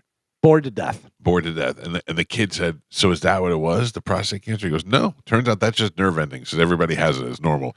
He's like, they just discovered it while they were searching for everything else. Yeah. So it turns out ass lighting is relatively common. Yeah, It's I read something the other day, and they didn't call it ass lightning. They called it. Well, I don't think that's the medical name. No, but it was something very similar to really? ass lightning. Yeah, no, it wasn't a doctor. It was somebody saying, "I get they this," got and a I problem, refer yeah. to it as this, whatever, and it was something very comparable to ass lightning. For those of you who don't know, ass lighting is a feeling that you get straight in the sphincter every once in a while, where it just feels like lightning bolts fired through your ass. And you just go, "Whoa, And what you was go, that?" "Whoa, what was that?" Yeah. And it turns out, from what I've been reading, it's just nerves, you know, and it's pretty normal. You got a nervous ass. Yeah, maybe, and then sometimes it goes the other way and it shoots out the front. No, Yeah, so I can't say what that name is called. no. I don't want to get in trouble. Is it light ween? No. It's ass lighting or yeah. I feel like Thor with the other one. Yeah, my doctors tell me that I need to get a colonoscopy. Really? Yeah. Why? Well, there's cancer in my family for one. All right. That'll be the good reason. Yeah, like a history of it. And then on top of that with my age. My doctor didn't seem to. Did you do the box yet? No. Do the box first. I was going to say, I feel like I skipped a couple steps because they're telling me you got to go right to the full-on colonoscopy. My doctor said, well, probably because you got a family history. I think that's what it is. We have no family history. And I said to my doctor, should I do it? And he said, really, they're saying 50 is when you should do it now. And then at 50, he made me go in the box. And then at 53, I was like, should I do it now? He's like, really, 55? Like, he's not pushing for it. Really? Yeah. And maybe it's because I have no family history, but pooping in the box was a lot easier than, I think, getting 3 miles of tube shoved in your sphincter. Well, this one, they're knock me out. Twilight you. They don't really knock you out. No, this is out. Why? Out. How do you get that? I don't know. That's what they're telling me I need to do. I don't know. I heard they only Twilight you. And This then they one- just start shoving tubes up there. This said I'm going to be knocked completely out. Oh, you have it? You have instructions already? Yeah. Oh, when are you going? Maybe they were describing it as really going to knock you out. It's possible. But the process beforehand That I understand. The Sounds- clean out. is Yeah. really, really bad. You got to drink a bunch of stuff and then go. Clear your calendar. Yeah. So there's going to be a day coming up that I'm not going to be here, and you'll know why. What if you got what if you got hemorrhoids? I'm sure they work around that all the time. Sure. It's just so gross. Can you imagine that's the Yeah, That's after the spending that much time in school. medical school? Yeah. I don't know. It's giving me a lot of anxiety. It should. Well, what's giving me anxiety is I'm sure you've all have seen this now. The new trend of the reel is start taking care of yourself now because your future doctor is using ChatGPT Oh yeah. to graduate to become a doctor. And it's just like, oh yeah, that's Like all the good doctors are going to phase out. yeah, like they're not going to learn anything. You know what I mean? Like they're all using Everybody's ChatGPT. Yeah, but Right. that's not so bad because the truth is that ChatGPT is going to be the one taking care of you. And that's probably more accurate. Yeah, because you're going to have Butt Doctor 9000 Right. that'll know everything. Yeah, but sometimes it is not correct. And you'll say, why did you give me the wrong answer? Well, I mean, Not we're in now. the early Right stages. now, We're yeah. in the Yeah. early stages. Yeah. but Yeah. everybody's cheating, though. Yeah, but plus, Butt Doctor 9000 isn't going to have you do anything, whether it's going to go, bzz, bzz, I see nothing. By the way, I got to talk to Ian. Ian's unaware of AI. Ian sent me a miraculous video yesterday of a gorilla walking and talking. No. He thought it was real. No. That's what I thought you were saying. Like, that's It totally fooled him. He's like, oh Totally my God. fooled him. Have you seen this? No, he said that he's got a guy who can make these videos for a certain amount of money and all that. And I wanted to be like, Ian, we can all make those videos Yeah. with Right, you don't- ChatGPT now. Yeah, you don't need the guy. Right. I don't think he knows that. Mm. I think he's getting suckered into buying advertising. The talking gorilla. Gorilla. Mike Calta Show, good morning. Hi, good morning. I have some excellent information about colonoscopy for Gio. Was it Oh. Gio, I believe? Yeah, Gio's getting it done. What do you got? Have you had it done? Tell me more. I have it, and you should not wait till you're 50. And I did not have any family history, but my brother died of colon cancer at 38. Okay, That's so family history, lady. Okay, you're right. So that I guess. But if it's just Okay, one, but let me tell you the best part of it, Gio. Let me tell you the best part of it. They do put you out 100%. It's a propofol nap is essentially what it's called. Now, don't take it as far as Michael Jackson did because, obviously we know what happened to him. But you have the best sleep of your life. You don't know what happened. They could have had a party in that room for all you know. But it's really not bad at all. There's no reason to be anxious. It's very delicate. You sleep, you wake up, you actually go home and feel better than before. Now, the worst part of it is the cleansing, honestly. What is the side? Do you lay down on your side? How do they get you? Yeah, exactly. Your side, yeah. But I'm telling you, you don't feel a thing. It's really not bad. The worst part of it is the cleansing. He loves it. Now, are you a woman who I got to put this delicately has used that area for things before? Listen, Mr. Calta, I don't need to talk about that on the air. So that's a yes. That's why I was just that's why you're not feeling it. I mean, That highway's already been Just driven on. Christmas and anniversaries. Just Christmas and anniversaries. Okay. Oh, you're a good wife. I like that. I like that. All right. Well, same with Gio, so he should be okay. Nah, this seal has never But been in broken. But in reality, I'm calling in all seriousness because I really think that he should do it if his doctor's recommending it. And he has no reason to be anxious about it, honestly. And if his doctor's already recommending it, the pooping in the box thing isn't going to work. They're going to make him do the colonoscopy anyway. It's really not bad, honestly. I promise you. If I could go and be an advocate for this procedure, I would. All right. Thank you. I appreciate the heads up. You actually made me feel good about it. And I'm not even thinking about doing it. She's driving there right now. She does it twice a week. Yeah. I think I'm scheduled to do it twice. She liked it. She actually had a good time. I've been knocked out before. It is it's fun when they knock you on the propofol. I have never enjoyed it. Out? Mike can check you right here. I have never enjoyed the being knocked out. Like I had a hernia thing done, and they were like talking to me, and the next thing you know, I was out, and I don't remember. And then when I had the surgery done, I just woke up. I just remember waking up. Yeah. You know, so it's not like it's bad, but you don't remember anything. Last time I got knocked out, I told the guy, I'm going to fight it. I go, you can't get me. Jesus, Carmen. Look at your phone. What Carmen just wrote to us. What are you doing, you weirdo? I'm just saying, you guys all talk about have you done? I can't say that on air. Speak for yourself. Carmen, I have. Exactly. Yeah. Hey, Carmen, so you'll be just fine. You know what? None's ever gone in me, though. It was in you. Yeah, but that's different. Yeah. Carmen just sent us a text for saying that You're gross. You're nasty. Yeah. Nasty. all of our movements have been larger than Stuff. men's stuff. Yeah. This is not something a lady should be texting. No. That's gross. Mike Calta Show, good morning. Good morning. Yes, sir. This is Bob. Hey, about the colonoscopy. Yes, Bob. In the medical realm of things, the easiest thing to have done is a colonoscopy. Yeah, because you don't even know what happened. You're out of it, Yeah. right? You don't even know that it happened. I mean, it's so quick. You're out, and you just wake up and you go home. Yeah, but when you wake up and you look around, you know that everybody was just looking at your butthole. Yeah. It doesn't matter if you got a nice ass. Who cares?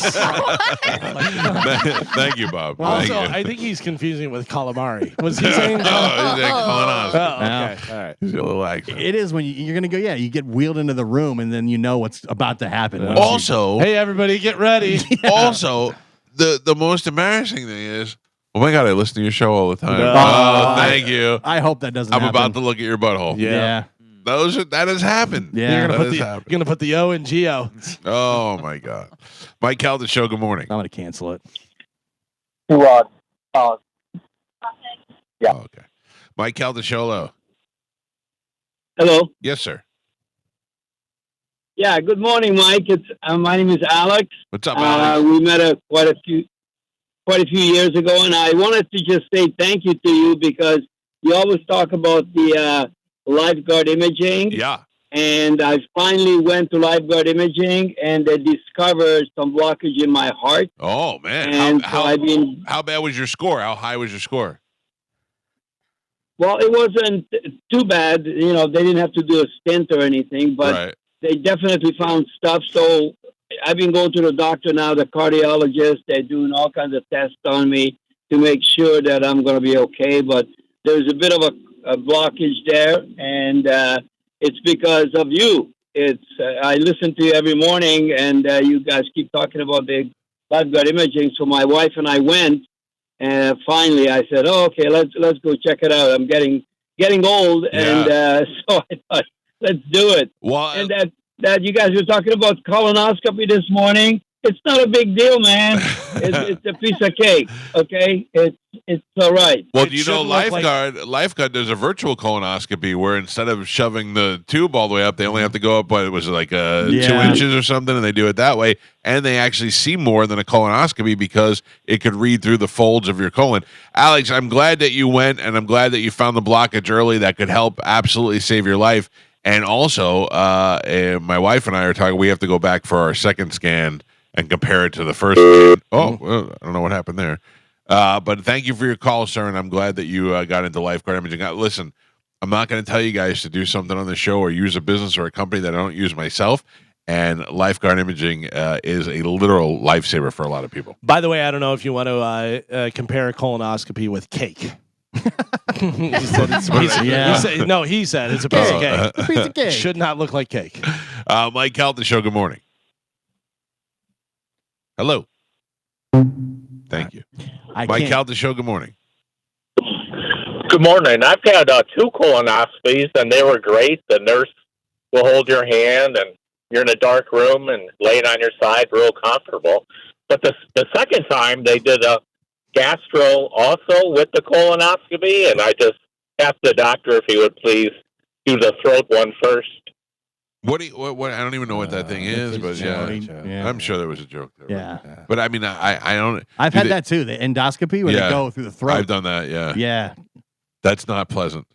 I didn't know it happened. So Same thing, they go knocked through out. the throat or through the nose? Through the throat.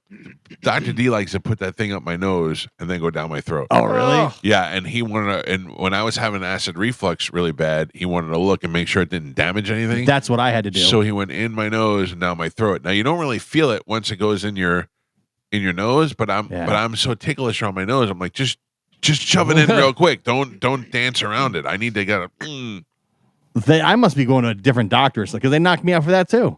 Oh, really? Yeah. Oh, Dr. D loves to just shove that thing right up your nose and down your throat. After then he looks at it with the camera and he puts it on the screen. You could watch it. After doing the COVID test, like way back when it first started, they scrape your brain. Yeah. I never want to do anything like that again. When I was in Italy and I had to get it done in Italy, that lady hit me so hard. My leg was like a dog. It just wouldn't stop moving. That's crazy. Yeah. I'd never hit a woman, but I wanted to punch that lady in the face so hard. When I watched you do it balled as a up my kid. fist and then I grabbed the chair and I was like, oh. When you're she gonna did it get to Juliana was little, and I was like, oh, I could help. It was just miserable for the kid. Mike Calta Show, good morning. Hey. Yes, sir. Can you guys hear me? Yep. Hey, they act like you're going to get out of there and, like, go back to work or something. Like, you're whacked out from the drugs, and you will be farting like you've never farted before. All right. They fill you up with air to look in there. When I was a kid, I had a friend with a hot older sister, and I was going in for a colonoscopy, and right as they were, like, dripping the drugs in, she walked in, and she was the nurse, and I just had this, like, flash of, like, terror as I was going out, and it wasn't a great experience. But why would you get one so young? Why'd you get one so young? I had some stomach issues that they wanted to look at. I'm not doing it again for a while. Oh, it doesn't sound pleasant for you. And I'm going to go out of town when I do it, so nobody recognizes me. Thank you. I don't know, man. I mean, you got to do it. Yeah. I said last time. You want us to come with you? You want Joe to come video I'll come with you. Yeah, hold your hand. I would like some familiar faces in the room as I get knocked out. Oh. And everybody looks at your butt. Yeah, going into the back door. I have had doctors or nurses, mostly male and female, say that they listen to the show. That's happened to me before. Yeah, that's an uncommon. I mean, it's not. I don't. It's not that I don't want it. It's not that I'm like they're doing anything wrong, but it's just the 2 times it happened, I never went back to that office. Really? Yeah.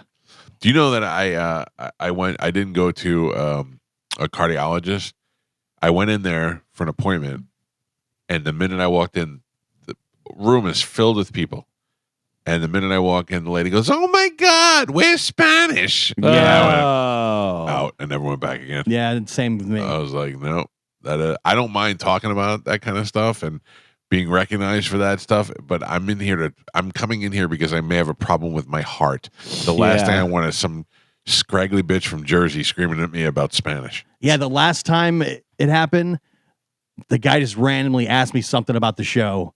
Didn't he say anything? He just like started talking about the show. I was like, oh, geez. I'm like, yeah, it's Carmen is pretty crazy, huh? You should see what she texts us. By the way, I can't unsee that now. I The text message. It's so weird. Like, I want to just delete the whole group chat. I'm leaving the chat. You can't. Also, we know what you're into, Carmen. Yeah. No. I'm just saying when guys. No, talk we got it. about- We got it. Yeah, We got I'm it. just, Thank you. If you put it in that perspective. Put it Nah, in. Yeah. Very comforting. Mike Calta Show, good morning. Hi, good morning. How are you? Good. What's happening? So I have a comment about the colonoscopy. My husband's brother passed 2 years ago, stage 4 colon cancer. Wow. And 6 months prior to that, he had done the poop in the box, and it came back negative. Oh. 6 months later, he was diagnosed. So my husband, having now family history, went and he was scared at the colonoscopy, so he did the poop in the box. His came back positive. So he then had to go for the colonoscopy. He does not have colon cancer. Well, that's good. So, and So The box is so not- it can be wrong. Well, so here's the deal. So for those of you who don't know, they send you a box and they give you this contraption that goes in your toilet and catches stuff.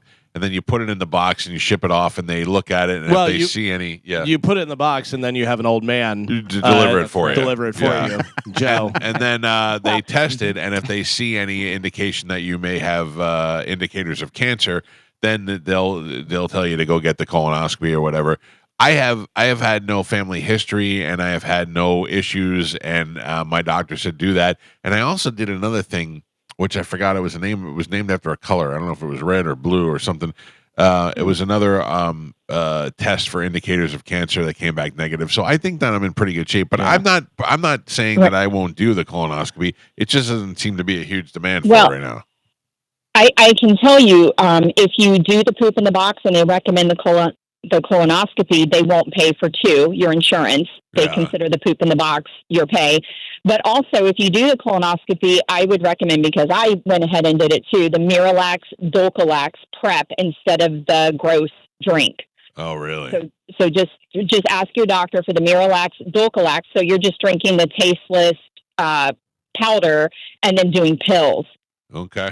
All right, Gio, you got a lot to think about. Thank you, ma'am. I appreciate the call. Yep, you're welcome. All right, bye. Bye-bye. Yeah, the process beforehand is like 5 pages of instructions and all these different things you have to drink and eat and fast. Also, if you're doing the Miralax Docalax, don't forget to get a funnel so you can pour it in there. I'm also worried about if they find something too. It's like it's not just the idea of having it done; it's if something comes you'll be back. fine. You know, Lifeguard. You should do the virtual colonoscopy, because in Lifeguard they said that that the prep is like a quarter of what you have to do for the other one. Yeah. Because like you have to basically not eat for 24 hours, and then you also have to drink some crazy liquid to help. You got to clean out everything. There's nothing in there. You don't want the tunnels to be full. Nope.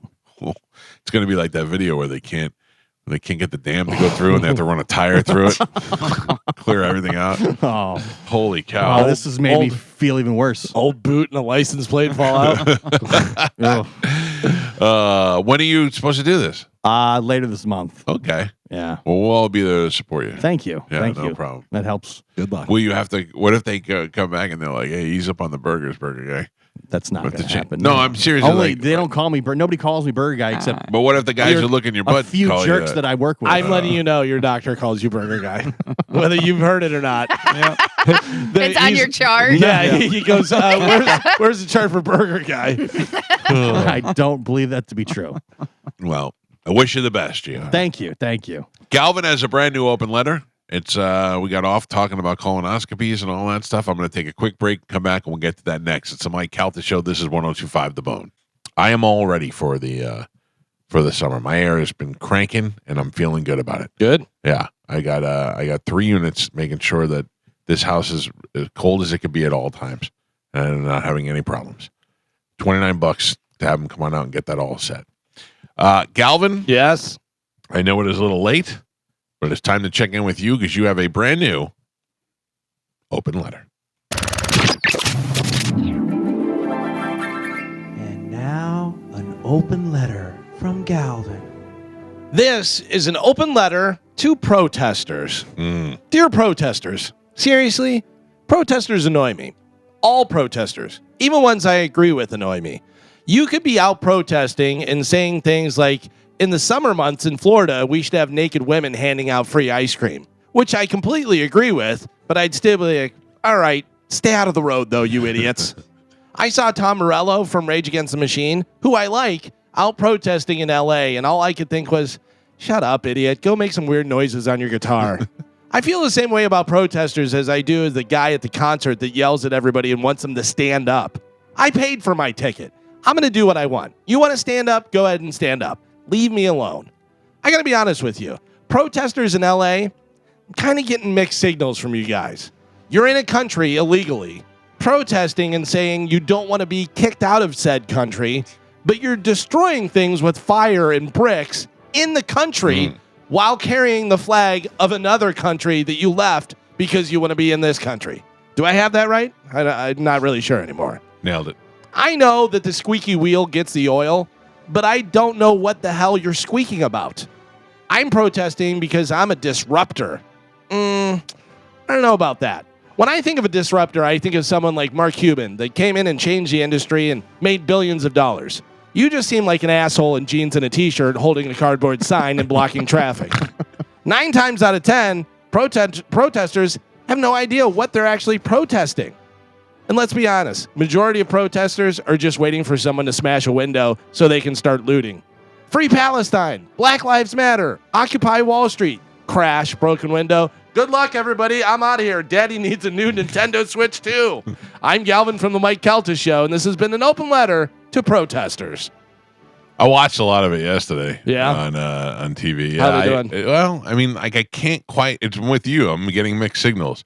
I can't quite get it. So ICE is going around, and they are taking illegal criminals out of the country. Mm-hmm. The people who are living here illegally, but who also have criminal backgrounds, they are trying to get rid of them first. And I understand that is illegal, and those people are here illegally, and I get it. I understand what they're doing. And then these people are protesting that? Like that's what they're protesting? I guess, yeah. Protesting against people who have criminal records who came in here illegally. They should stay. No, but they're protesting against the removal of those people. Removal. Yeah, that's what I'm saying. Right. I don't know why those people are so angry. I don't know who they're mad at. You can leave that up there. Thank you. I don't know. Hey, wait, get on the microphone. I want to know how Wu-Tang was. My wife is here. You're very take 2 business, seconds. Amanda. Yeah, because I got to go into work, Amanda. How was Wu-Tang? It was the best thing ever. Really? Because you were concerned about going. Oh my god! You said you were a little nervous that you thought you weren't going to know all the songs. It was the best. Really? Yes. Did they or did they not bring the ruckus? They brought the ruckus. Oh, nice. Right. Was the Jizza there? Yes. Was the RZA there? Yes. Was Raekwon the chef there? Yes. Inspector Deck? Mm-hmm. Method Man? Mm-hmm. Redman? Yes. Now I kept saying Redman. You were like, Redman's not in Wu-Tang, and Redman showed up last night. Right. Right. Who so else? You basically made him show up. Right. I willed Ghostface him. Killer? Yes. Yeah. Did I leave anybody out? Young, dirty bastard. Oh, old dirty bastard son? Mm-hmm. Young, is that what they call him? Yeah. Oh, young dirty bastard. YDB. I saw some video. It looks like he has the same hairstyle with the He looks just like him. Little knobs. Yeah. And they did all your favorite songs? Mm-hmm. Oh, it was great. How was her brother? She has 2 brothers. One is the whitest guy you'll ever meet in your life, and how he likes rap music or whatever, I don't know. But she sent me a video of him watching the Yankees game on his phone. Watching a baseball game. Yeah. Hilarious. But So he it had was fun great. Too. It was great. It was so good. Oh, good. I'm so tired, Yeah. but it was amazing and wonderful, and I loved every second. Wow. So when you do your calls now with the people, can you go, hey, I'm tired from Wu-Tang. What's your problem? Yeah. That's how I'm going to lead. She wore her Wu-Tang Crocs last night. Oh, yeah, you have to. Yeah. Yeah. If you're not going to wear them there, where the hell are you going to wear them? Exactly. Right? That's what I'm saying. Exactly. Yeah. I couldn't get any merch, though, because the line was too long. Did you really want merch? Mm-hmm. Oh, interesting. Yeah. All right. Well, I didn't get any merch from Metallica. Just because I was like, what am I gonna get? Poster. I like when I get something when I'm there that has like the tour dates on the back of it, Yeah, so yeah, I can yeah. remember. Yeah. But it's sorry, Well, it was too long. I'm glad you had a good time. real quick on a side note, I talked about this morning. Okay. I went to bed last night and I got up to pee and text Juliana. Mm-hmm. And I said, "Are you cooking something?" And she said, "I was, but I'm not anymore." I said, "Did you make sure the oven's off? Whatever you're doing?" Yeah. Then this morning I got up and I went in the kitchen and I could not believe that you did not murder everybody when you came home last night. I was so tired. It still looks like that. And Yeah. There's nothing I can do. There's like she mixing left the bowls. Oven on. She did? Yes. I shut it off when I got home. Oh, man. I even specifically asked her and she was like, She "I pushed the turned button." on, The you know how timer. we have like the double oven? Yeah. She turned on the bottom oven for some reason. I don't think she knew that she did, but it was on. Our And kids I are think- idiots. I think they tried to make cookies, but I'm pretty sure they didn't put any eggs in the mix. What are those two trays that are on the counter? That was the cookies. By the way, thank God the mac and cheese wasn't still in the oven. Right? Oh yeah, I forgot about that. Oh yeah. That would have been burning. Wait a second. So all that stuff is still in there. Yeah, there's a bowl full of something that I don't know what it is. Listen. Their floor is covered in, I think, flour. Oh, or- you just got to buy them the cookie dough, or you just put it on the pan. 15 minutes. I know. I had something else I'd ask you. Something about. Oh, so our kids are using us against each other now, or at least Juliana is. Okay. She's at camp. Did What she time try to get you to pick her up? Yes. She texted me too. I told her she has to do it. They already lied to her friend's parents and said that I have to pick them up early because I have a meeting. Yeah. I don't want to be involved in their lies. No. I They don't get have- done at 4:30. That's what time I pick them up. Mhm. Okay, good. They don't like the camp. They went out early. No, they just They want to just leave a little early. Oh, They're playing volleyball for like 7 hours. Talking into the microphone. Right, Sorry. right. Yeah. So they told me yesterday because it's my turn to pick them up, and they're like, "Can you get us at 3?" And I go, "No, I'm not getting you at 3. I'm not just rolling up the camp and being like, all right, you got to leave early." And especially, I got another kid to pick up. And the other kid told her mother that I got a meeting and I got to pick them up at 3:00. Yeah. That's Very ridiculous. sneaky. Usually these sports camps aren't cheap. You're staying to the end. Yeah. Yeah. Yeah. It's not. Yeah, they're not cheap. Yeah. So anyway, I have to go. All right. Enjoy your day. Thanks. On your Wu-Tang high.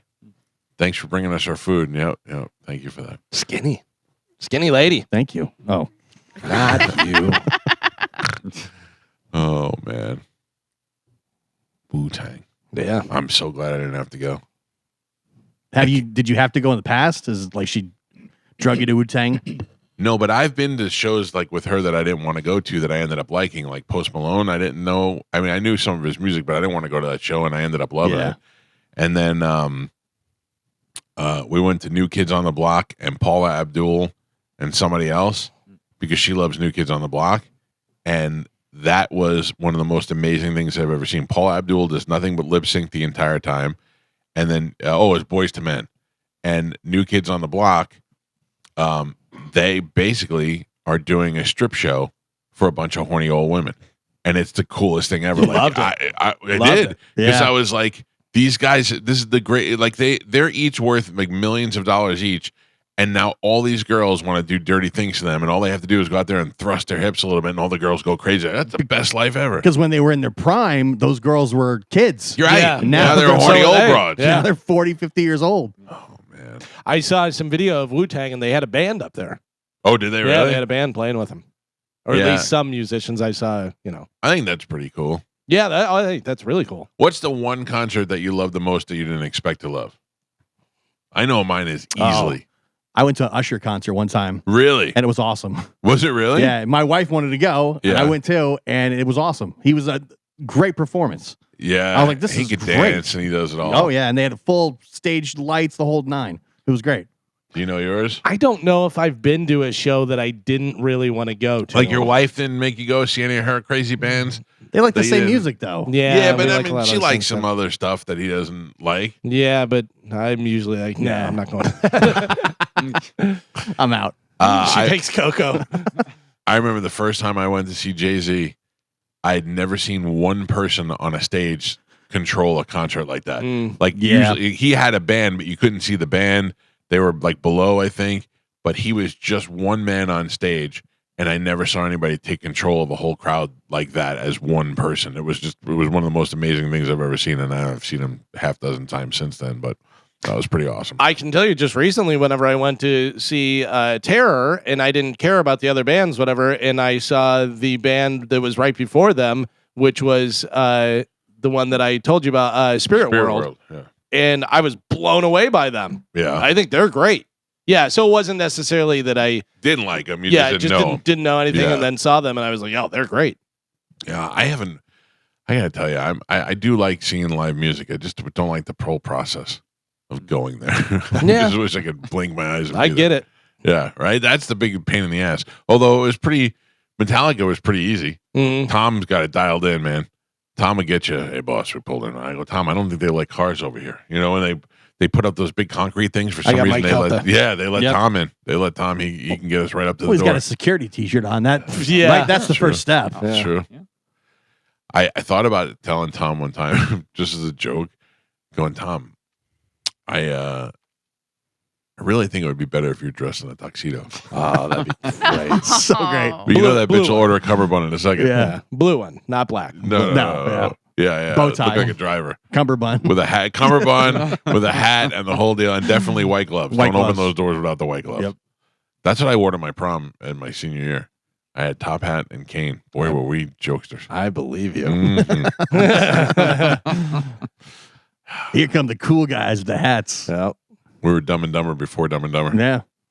How bad do you want to eat that breakfast? Shut up. Yeah.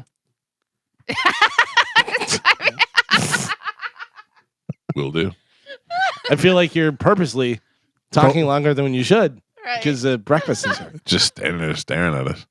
We're going to take a break and eat our breakfast. When we come back, we got tickets to give away. We're going to play a game. We'll do that next. It's the Mike Calta Show. This is 102.5 The Bone. They say more than 6,000 pounds of pythons were removed from the Florida Everglades. Have you seen the woman out there?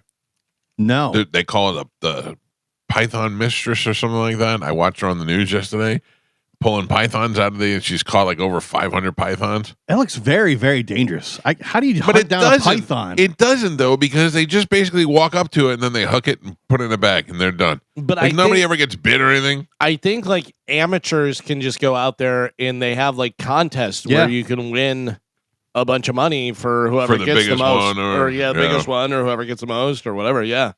I don't know. It's- I am deathly afraid of snakes. yeah.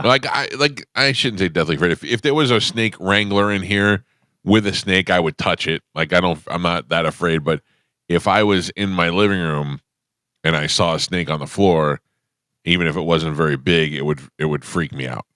And then I don't know that I'd be able to sleep in this house anymore unless I caught that snake. Probably. That would bother me forever. They say down in the Everglades it's overrun with the pythons. Oh, yeah. They're everywhere. Yeah. Where it's eating everything else. Like there's problems because it's destroying. Well, all that's these- why they're doing it. Yeah. Yeah, that's why they're going there. They're having like an open season on I the guess pythons. they breed super fast too. Really? Yeah. Snake sex. Mm. I'd like to revisit my fear of snakes, and I've talked about this before. A snake can't hurt you unless it's venomous or unless it's a giant python that's going to squeeze you to death. it, yeah.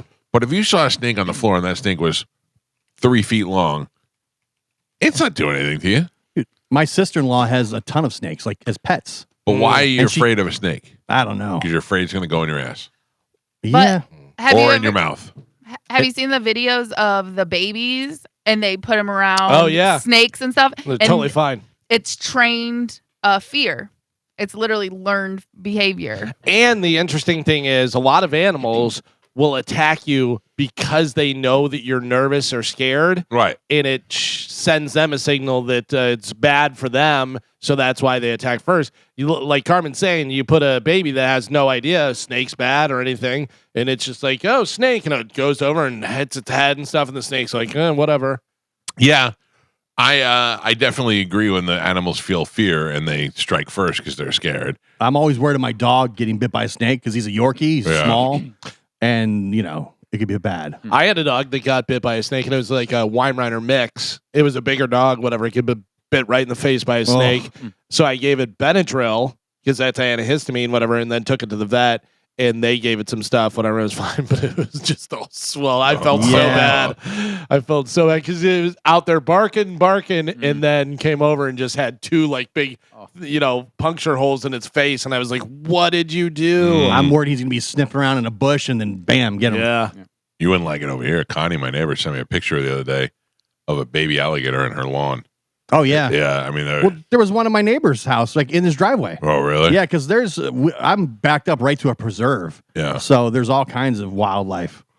Well, I got that swamp out in the back behind my house. Yeah. And all at night I know that's just them. There's water behind me and then water across the street, and I know they try and move from one pond to the next, especially when it's not raining. That was when I saw the world's biggest alligator, and I thought it was a statue. And it was during mating season. The security guard told me they go from one side of the lake to the other. Yeah, there's that one down in Palmetto that's like 15 feet long. That thing's a monster. Looks like a dinosaur on the golf course. But nobody seems to care, and it doesn't care. It's just so used to seeing people. I think if you just don't go near it, it just doesn't really bother you. Well, like they're not going to attack you unless you're attacking them. Could you play golf while a gator is 10 feet away from you? Yeah. 10 feet, yeah. I don't know. I don't think that I could. I've gone to hit the ball near the water, and I'm afraid that something's in the water, let alone be able to see one. Water, if you're in the water, that's totally different. But on land, I feel like they don't bother you unless you're actively. What are you going to do if it turns around and it starts coming at you? Run. Stop, drop, and roll. No, that's fire. That's fire. Zig-a-zag is what you're supposed to do with the alligator. They're fast, too. Deceivingly fast. And they can climb. Yeah. Have you seen the ones that climb the fence They can and jump, trees? too. Yeah. There's a video to open the front door. Yeah. I'm confident I'm outrunning an alligator. No. I believe you can. No. Because you're endurance. No. Yeah. Alligator's got 4 feet. Right. 4 short little legs, and it's going to get tired. If it doesn't get me in the first 10 feet, I'm done. Yeah, it would give up once you got a certain distance, I think. Yeah. But there was on the walking path by my house, we saw one, me and my daughter, and as soon as we started walking up to it, he took off. And he was moving pretty damn fast. But I'm also, unless I'm surprised by it and I come upon it, you know what I mean? Like, if I see it, I'm not getting that close to begin with. And I thought they only really attack during mating season. Well, that's because not they get even aggressive. That's not even so much when they attack; they're just more visible and they come out more. So I was watching a thing the other day where the guy, remember the kayaker who got killed not too long ago? He was explaining what happened there, and he said many people said that the kayaker was attacked by an alligator and killed, but it wasn't. Turn out what she did was she rolled over the gator in the kayak, and the gator got scared, jumped, knocked her out of the boat. She fell on top of him, and that's why he attacked her. So it wasn't like he was out there looking to attack people or they also boaters. kind of pull you under the water, too. You drown. They do the death roll. Mm-hmm. Can you imagine that feeling? No. When it's got you hooked, you're like, first you're like, oh my God, it's an alligator. Now you're underwater with it. Oh. Because 2 terrible ways of dying are happening. You're getting bit by an alligator and you're drowning. Yeah. You know what I mean? Both at the same time. That would be awful. And the alligator doesn't bite you in the arm necessarily. It'll bite you wherever it wants. So it can be in your face. It can be in your neck. And it's going to, whip you around. Roll, yeah.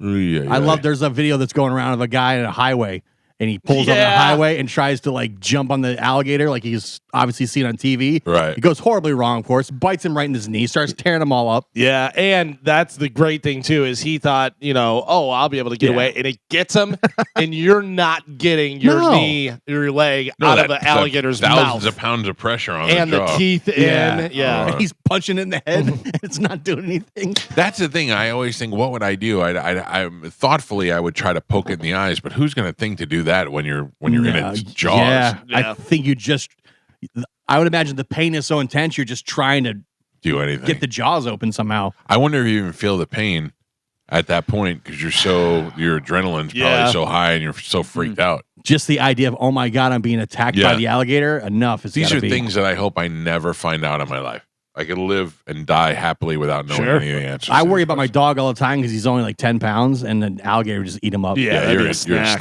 You're a little snatch. Kind of cool though.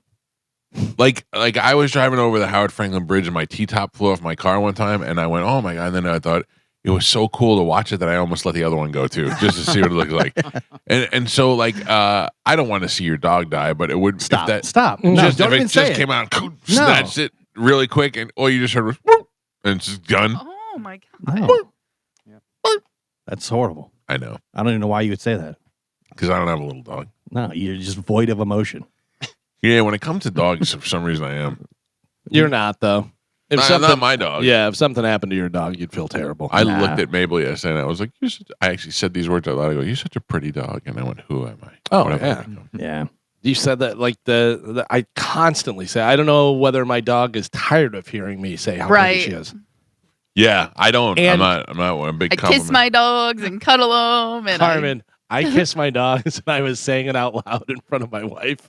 I was kissing Gypsy and I go, I love kissing you. I love kissing your black lips. Come here. And I Carmen said that. yeah. yeah. All right, we got some stuff to give away. It's not great, I'm going to be honest with you, but to some people it might be. Sure. We're going to do it right now with a game we call Ready, Set, Lie. Here we go. We're going to go around the room, and we're going to say a truth, and that truth is only true for one person, but it'll be a lie for everybody else. Shall I get the contestant first? Sure. Oh. Good morning. Who's this? This is Nick. Hi, Nick. How are you? I'm good. How are you? We're going to play a game called Ready, Set, Lie, Nick. We're all going to go around the room. We're going to read a statement. That statement's going to be true for one person and a lie for everybody else. We'll each say the statement, then you'll have an opportunity to ask 3 questions. You can divide them up however you'd like among the people, and then you'll decide who is telling the truth and who is lying. Nick, are you ready? I am. All right. Let's start with me and go clockwise around the room. Okay. Here we go. When I was 12 years old, I cut the heads off of 100 chickens in a single afternoon. When I was 12 years old, I cut the heads off 100 chickens in a single afternoon. Galvin? When I was 12 years old, I cut the heads off 100 chickens in a single afternoon. Gio? When I was 12 years old, I cut the heads off 100 chickens in a single afternoon. Carmen? When I was 12 years old, I cut the heads off 100 chickens in a single afternoon. All right, sir. One of us cut the heads off of 100 chickens in a single afternoon. You have 3 questions. You could ask them however you'd like among the group, and then you will decide which one of us that is a truth for. What do you got? All right. Pap. Where did this happen at? This happened in northern New York when I lived on a farm. Carmen, same question. This happened on the farm I grew up in Michigan. One more question, sir. You can send it to whoever you'd like, or you can go back to the same people. Carmen, what type of knife did you use? I didn't use a knife. I used one of those like little butcher axes. All right. Well, there's your question, sir. Carmen used one of those butcher axes. There you go. Think about it and then tell us which member of this show chopped the heads off of 100 chickens in a single afternoon when they were 12 years old. Just because of the age, I'm going to go with Pap. Pap, and why? You think because of his age? Yes. Pap, are you indeed the person who cut the heads off 100 chickens in a single afternoon when you were 12 years old? Yes, Michael. I am that person. Very good, sir. Yeah. You're quite the sleuth. Thank you. I'm going to put you on hold real quick. Carmen will grab you during the break here. We'll hook you up with a prize. Joe, Yes. I didn't even know you had a farm in your life. Oh, yeah. Where were you on a farm? We lived in the Adirondacks. We were about a mile from the Canadian border, and Montreal was actually the closest city. We used to shop there. Okay. So we were up there. My parents had a campground, and part of this campground was like camping on the farm. It was a farm type experience. Sure. We had horses, we had cows, we had pigs, we had chickens, rabbits, a bunch of stuff, and that was our job, was to go ride the horses around, feed all these other creatures. But we raised these chickens. Yeah. And hundreds of them. 100 of them. Oh, and, just 100. Yeah, 100. And half of them were ours, and half of them were the neighbors next door to us, which was Gotcha. over a mile away. So he came over. He's like, "It's time." We're like, "Well, what does that mean?" He's like, "Well, we have to now process all the chickens." So we brought them all down one at a time, put their heads on a stump, chopped off the head, Oh, and then they my. would go running around the yard Without the head. Without the head. They did that. Really happens. Yeah, that really happened. When there's like 30 or 40 of them running around with no no heads. heads. Yeah, it's That's pretty freaky. Yeah. But yeah, we and the ladies were cleaning them, and the guys were chopping them outside. Then we would bring them in there. They would defeather them. Yeah. Get all the stuff out, and we had a big freezer. We ate those chickens all winter. How do you defeather? You just pull the feathers out, or you have to boil it? You put them in boiling water, and then you can pluck the feathers out. You know. That sounds gross. Yeah, it was. I went brutal. to camp up by the Adirondack Mountains. Yeah. When I was a kid. Were you near Chateauguay? Who? Whoa. Malone? I never did any gay stuff in my life. No. What was it called? Malone or Chateauguay? I don't remember. Those I didn't are just- drive. I was a kid, so Yeah, those are just very, very small backwoods towns, and those people are very backwards. we had this campground in the middle of the Adirondack Mountains. You had to drive 30 minutes up the mountain to get there. Yeah. It was a 30-minute trip down the mountain before you got to go to any civilization. But it was great. I mean, it was in the middle. It was like a paradise. And we had a creek we used to go to and go swimming in the creek. And, we had cabins there. And I was thinking about it the other day. The kids slept in lean-tos. Lean-tos are a 3-walled cabin, so there's no door in the front. It's just open in the front. And we slept in the woods. Like the cabins were in the wood. The lean-tos were in the woods. Right. So, and it was for 3 weeks. So for 21 days, I slept in the woods in the Adirondack Mountains where bears were and raccoons were and all that. And like I can't imagine what the insurance would be on that now. Yeah, but that was 70s, 80s, so it's like Nobody thought about that. No, then. yeah. But I mean, like we didn't even have one time we thought. When did it become mandatory to wear a seatbelt in a car? Yeah, You know what I mean? Like, we thought it would be fun to trap a raccoon or something, make a pelt out of it. This is. I mean, I'm 12, 13 at the time, and there's the older kids that wanted to do it. So they knew how to make one of those traps where you build a cage, and then you put a stick and a rope, and you pull the thing. So they set the trap up maybe 40 yards from the lean-to where we're sleeping. And everybody's kind of gathered in the cabin. It's a great idea at first, and then gets boring because no animals are coming around, and I fall asleep, and people are falling asleep. And then the next thing I hear is a big commotion because a goddamn bear came. Because they put pancakes and all this kind of stuff inside the cage to attract the animals. Then all of a sudden, in the middle of the night, we just hear, and it was a bear. Yeah. And then what do you do when you have kids in the woods and there's a bear? The counselors slept in our cabin with rifles, 22s. You're not shooting a bear with a 22. I mean, it was insane.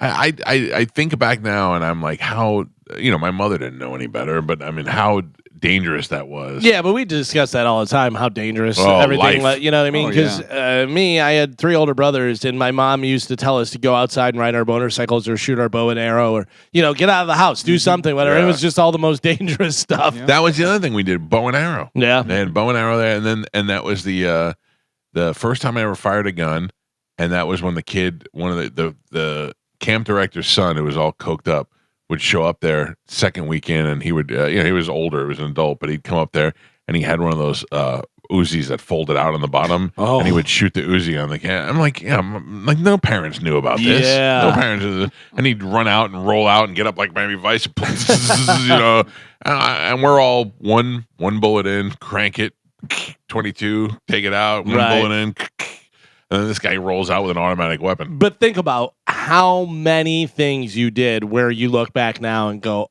oh, I definitely could have died. Oh, yeah. I mean, there's multiple situations where I'm like, yeah, I easily could be dead right now.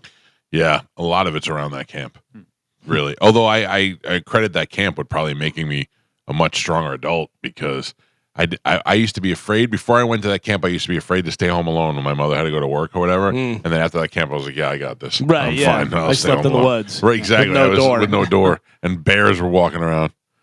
Although I have to tell you, I think about it, and it was a super fun time now looking back on it. But I feel like then I had no idea what was going on. I think about it all the time. Think about your kid. Think about when your kid was like, let's say 7 years old. Yeah. 7 years old. Did you let any of them ride around the neighborhood by themselves? On their bike? My kids barely walk out of the room without me following them. I used to take my motorcycle when I was 7 years old and go just miles away from my home on trails and stuff and be out there riding by myself, just wherever, and then come back, and have lunch or do But a lot of times it was just me. Like, obviously, I'd go with my brothers and stuff, but sometimes I'd be like, all right, I'm going to take mine and just go. Just go. Yeah. Just crazy. I think it was your mother because you had so many older brothers that by the time it got to you, she was like, whatever, he's fine. I guess. Yeah. But see, it's the opposite when you have a boy and a girl or a girl in there, because I'm constantly telling Juliana, like, my son's going to Chicago next week. And I'm like, you'll never get to do that. Mm-hmm. Never. And then she tries to get mad. She goes, why? I go, honestly, I love you more. I'm just telling you. I'm just being honest with you. I'm worried more about you. She's going to rebel. She's not. She does so much stuff now. Yeah. I just don't want her, like, I don't know, like Joey's going to Chicago by himself to go to a concert. That's making me nervous, but I think it's easier if I just don't think about it. Yeah. You just got to, got to let him grow up. Not think about it. That's why I'm now. My daughter just got her license, and we're kind of slowly letting her take her car. And I'm like, I know I just have to let her just go, but she's got her license already. What are you doing? Let her be. It's just so scary, But I think back to when I was that age, like I was driving everywhere. I just drive where the hell I wanted to. Right. So it's like you're holding her back. You got to just not think about it. It's hard though. It is very hard. It's hard. I don't know. I tried to make those kids, like, I didn't leave the country till I was like in my 30s, and those kids were in other countries before they were 10. You know, so I want them to be able to travel without me. So I'm kind of looking forward to him going on his first trip alone, even though it's scaring the piss out of me. Yeah, Chicago. That's for a rap concert. Yeah, makes it even worse. Where do you know where it's at? I don't want to know. Yeah, it's at an arena as opposed to like a park or something. Yeah, that's not too bad. I know, but it's in still a place that sounds really nice, Cabrini Green. No. I mean, if it's an arena with a lot of people. Yes, I didn't know it's some like underground club. In the right? No, that I don't know if I can handle. Oh yeah, an arena would be fine. And I'm not saying there's not going to be any of that in the after club. Yeah, I was going gonna to say that's the after party. Yeah, but so downtown arena, tons of people around. Like if he was going to a basketball game, would it be any different? Probably not. No, probably not. But also, I don't know. I just the more I think about Chicago, like I said to Joey, I go, "You're asking me to go to the most violent city in America. People get shot left and right." Yes, but it's also areas. You know what I mean? Just like anywhere else. Areas I assume he's going to want to go to. Probably not. I don't know. We'll see. We'll find out. All right, we got to take a break. If you'd like to get through on the show, phone lines are wide open, 800-771-1025. 800-771-1025. We'll take a quick break. It's the Mike Calta Show. This is 1025 The Bone. Mike Calta? I finally left the Medicine Man, Man, Myth, Legend Facebook group. Why? Because for some reason, everybody turned against me in that group. Like, it's like me versus you. Like, for some reason, everybody's like, I'm treating you bad. You're not. Yeah, I know I'm not. I know I'm not. I had no control of people that get on my Facebook because there's thousands of them on there. I'm not blaming you. I'm just saying I've left. I've voluntarily taken myself out of the situation. It's up to you. You want to do it, you can. I wasn't asking your permission. No, I was he's just letting you know. allow you. I was making a declaration. I was just letting you know. Did you see my last video of me as a superhero? I did not, because I left the group. I no longer follow the group. I thought it's close. I don't know. Anyway. I am looking at it now, though. Gio is showing it to me. You look like Iron Man meets Ant-Man. Isn't that the same one you have? Aren't you guys the same? No. No? That looks a lot like the one you have. No, mine's different. Mine's different. Pretty much the same. All right, well, Medicine Man, that's it. I'm out of your group. But you still have something to talk to, right? Yeah, we're still good. Me and you are still good. Yeah. I know. I can't control people. I can't reach out to them or anything like that because too many of them. Hey, so overwhelming. You change shampoos I have or about something? 1,900 members. What? Have you changed shampoos or conditioner or something? Your hair is looking pretty flat lately. It's from the hair coloring. From the hair coloring? Hair coloring does that to it. What happened? You can't get it poofed up anymore? It used to look good, like a nice big afro, and now it looks like it's... I kind of miss that afro. I wish I could get that. Is the way I can get that back, Yeah. You think it's because he's getting fat? Probably. I did see him. No, it's not you can that. see your But back fat. my hair kind of changes your texture. You get older anyway too. I saw him at Metallica. He had a lot of back fat. That's not good. I need to use that. I need to get some liposuction. Yeah, well, hey, you would put I that. had trouble fitting my jeans this morning. Yeah, a couple of too many McDonald's breakfasts. I don't eat McDonald's breakfast or anything at McDonald's. I don't know why. Sucking Why down is those around my beers. midsection that a clear tire? You know, they call that love handle area. Yeah. It's a pain in the butt, that area. It's a nuisance. I need to lose about 15 pounds. And don't you have an automatic bike now? Yeah, Like an electric bike? Right, so Yeah, he's not makes it pedaling. easier. Yeah. Right. He's not really pedaling as much. So, No. Yeah, so not working therefore out. he's getting back fat and love handles. When I'm on it straight away, I pedal. When I'm on like sidewalks and with a lot of entranceways like that, I can't pedal because they show you too fast and I got to stop too quick, and You say I don't want to too hit a fat? car or anything like that. Yeah. Yeah. All right. Well, hey, good luck to you. You don't want to get the heart disease now. I don't need that. I remember I had a heart valve repair about 7 years ago. It is interesting to me that they chose to repair it and they didn't just look at you and go, "Oh, Yeah. yeah, It's over. I don't know if I'm getting fat because they put a pig valve in me, and pigs are fat. Is that what you have? A pig? They put a pig valve in there? Yeah. Oh man, Wow. you're part oinker. Yeah, I had it done in Raleigh, North Carolina at the Duke University Hospital. Oh wow. All right, pig man, we got to go. That place is one of the best places in the world, too, to go there to get something repaired like that. Sounds like it. All right, I got to go. I'll see you later. All right. Take care. All right. Maybe I'll see you in the give you a call tomorrow or in the near distant future anyway. I'll be around. I'll be waiting for you. I'll be around all the time, dude. All right, bro. It's so cool. Later. Yeah, I got to tell my friends are cool or whatever. Any people out there that says anything about you, maybe I can learn how to post that stuff. You know? Whatever. I don't care. I just left the group. But, all right, it's cool. I'll see you later. Yeah, I know. I just got up. I got a lot of Not gas. hang I up. went to the movie. Will not hang up. Go check out the movie. Ballerina. It rocked. It rocked. All right, cool. Thank you, Ebert. Appreciate the movie review. A lot of explosive action in it. Mm-hmm. See you All later. right, see you later.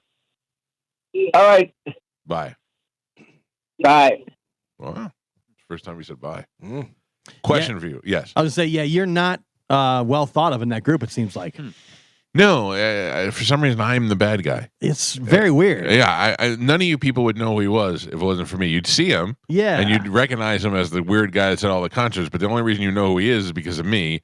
But yet somehow everybody's mad at me for some reason. I feel like a lot of people are just now discovering Medicine Man. They're realizing who he is. They're like, Yeah. oh, we know that guy. We've seen him for years. Now we know that that's Medicine Man from the Mike Calta Show. They don't realize 2 decades of Medicine Man came before that. Right. So whatever. What is this thing called? FanDuel Sportsbook. Yeah. Put out a list of each NFL team's GOAT player. Okay. Who do they have for the Buccaneers, Gio?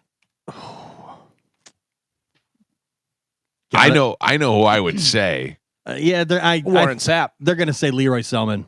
No. No? I would say Warren Sapp or I'm assuming it's not Warren Sapp by your face. It's not Warren Sapp.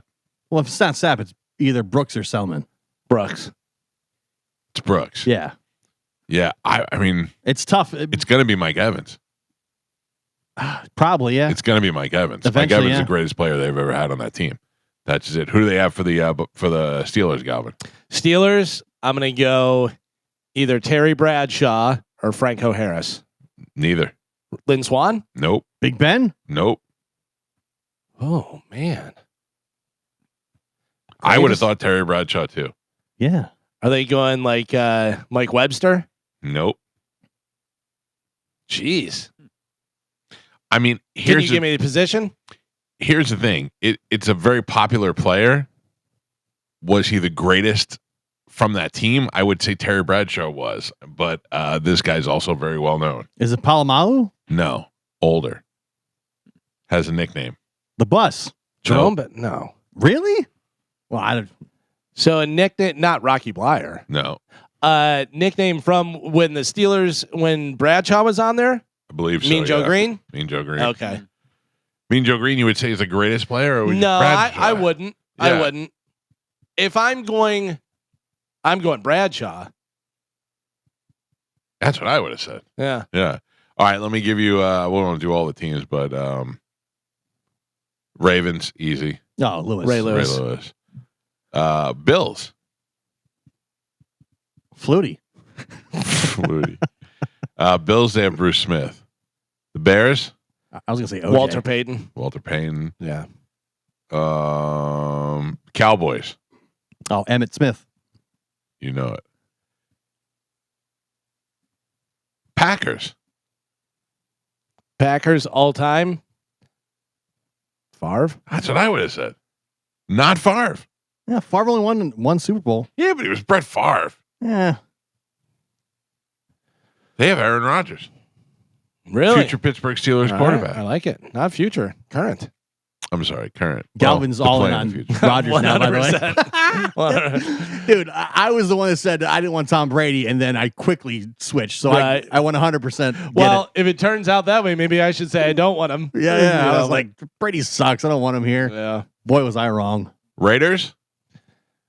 Raiders. Tim Brown. Nope. The Raiders. Oh, Lyle Alzado? No. Marcus Allen for the Raiders. Oh, Marcus Allen. Yeah, that makes sense. I'm just trying to think of big names. Dolphins. Oh, Marino. Marino. You would think Dan Marino. Never Joe won Namath. anything. It is Marino. It is Marino? Yeah.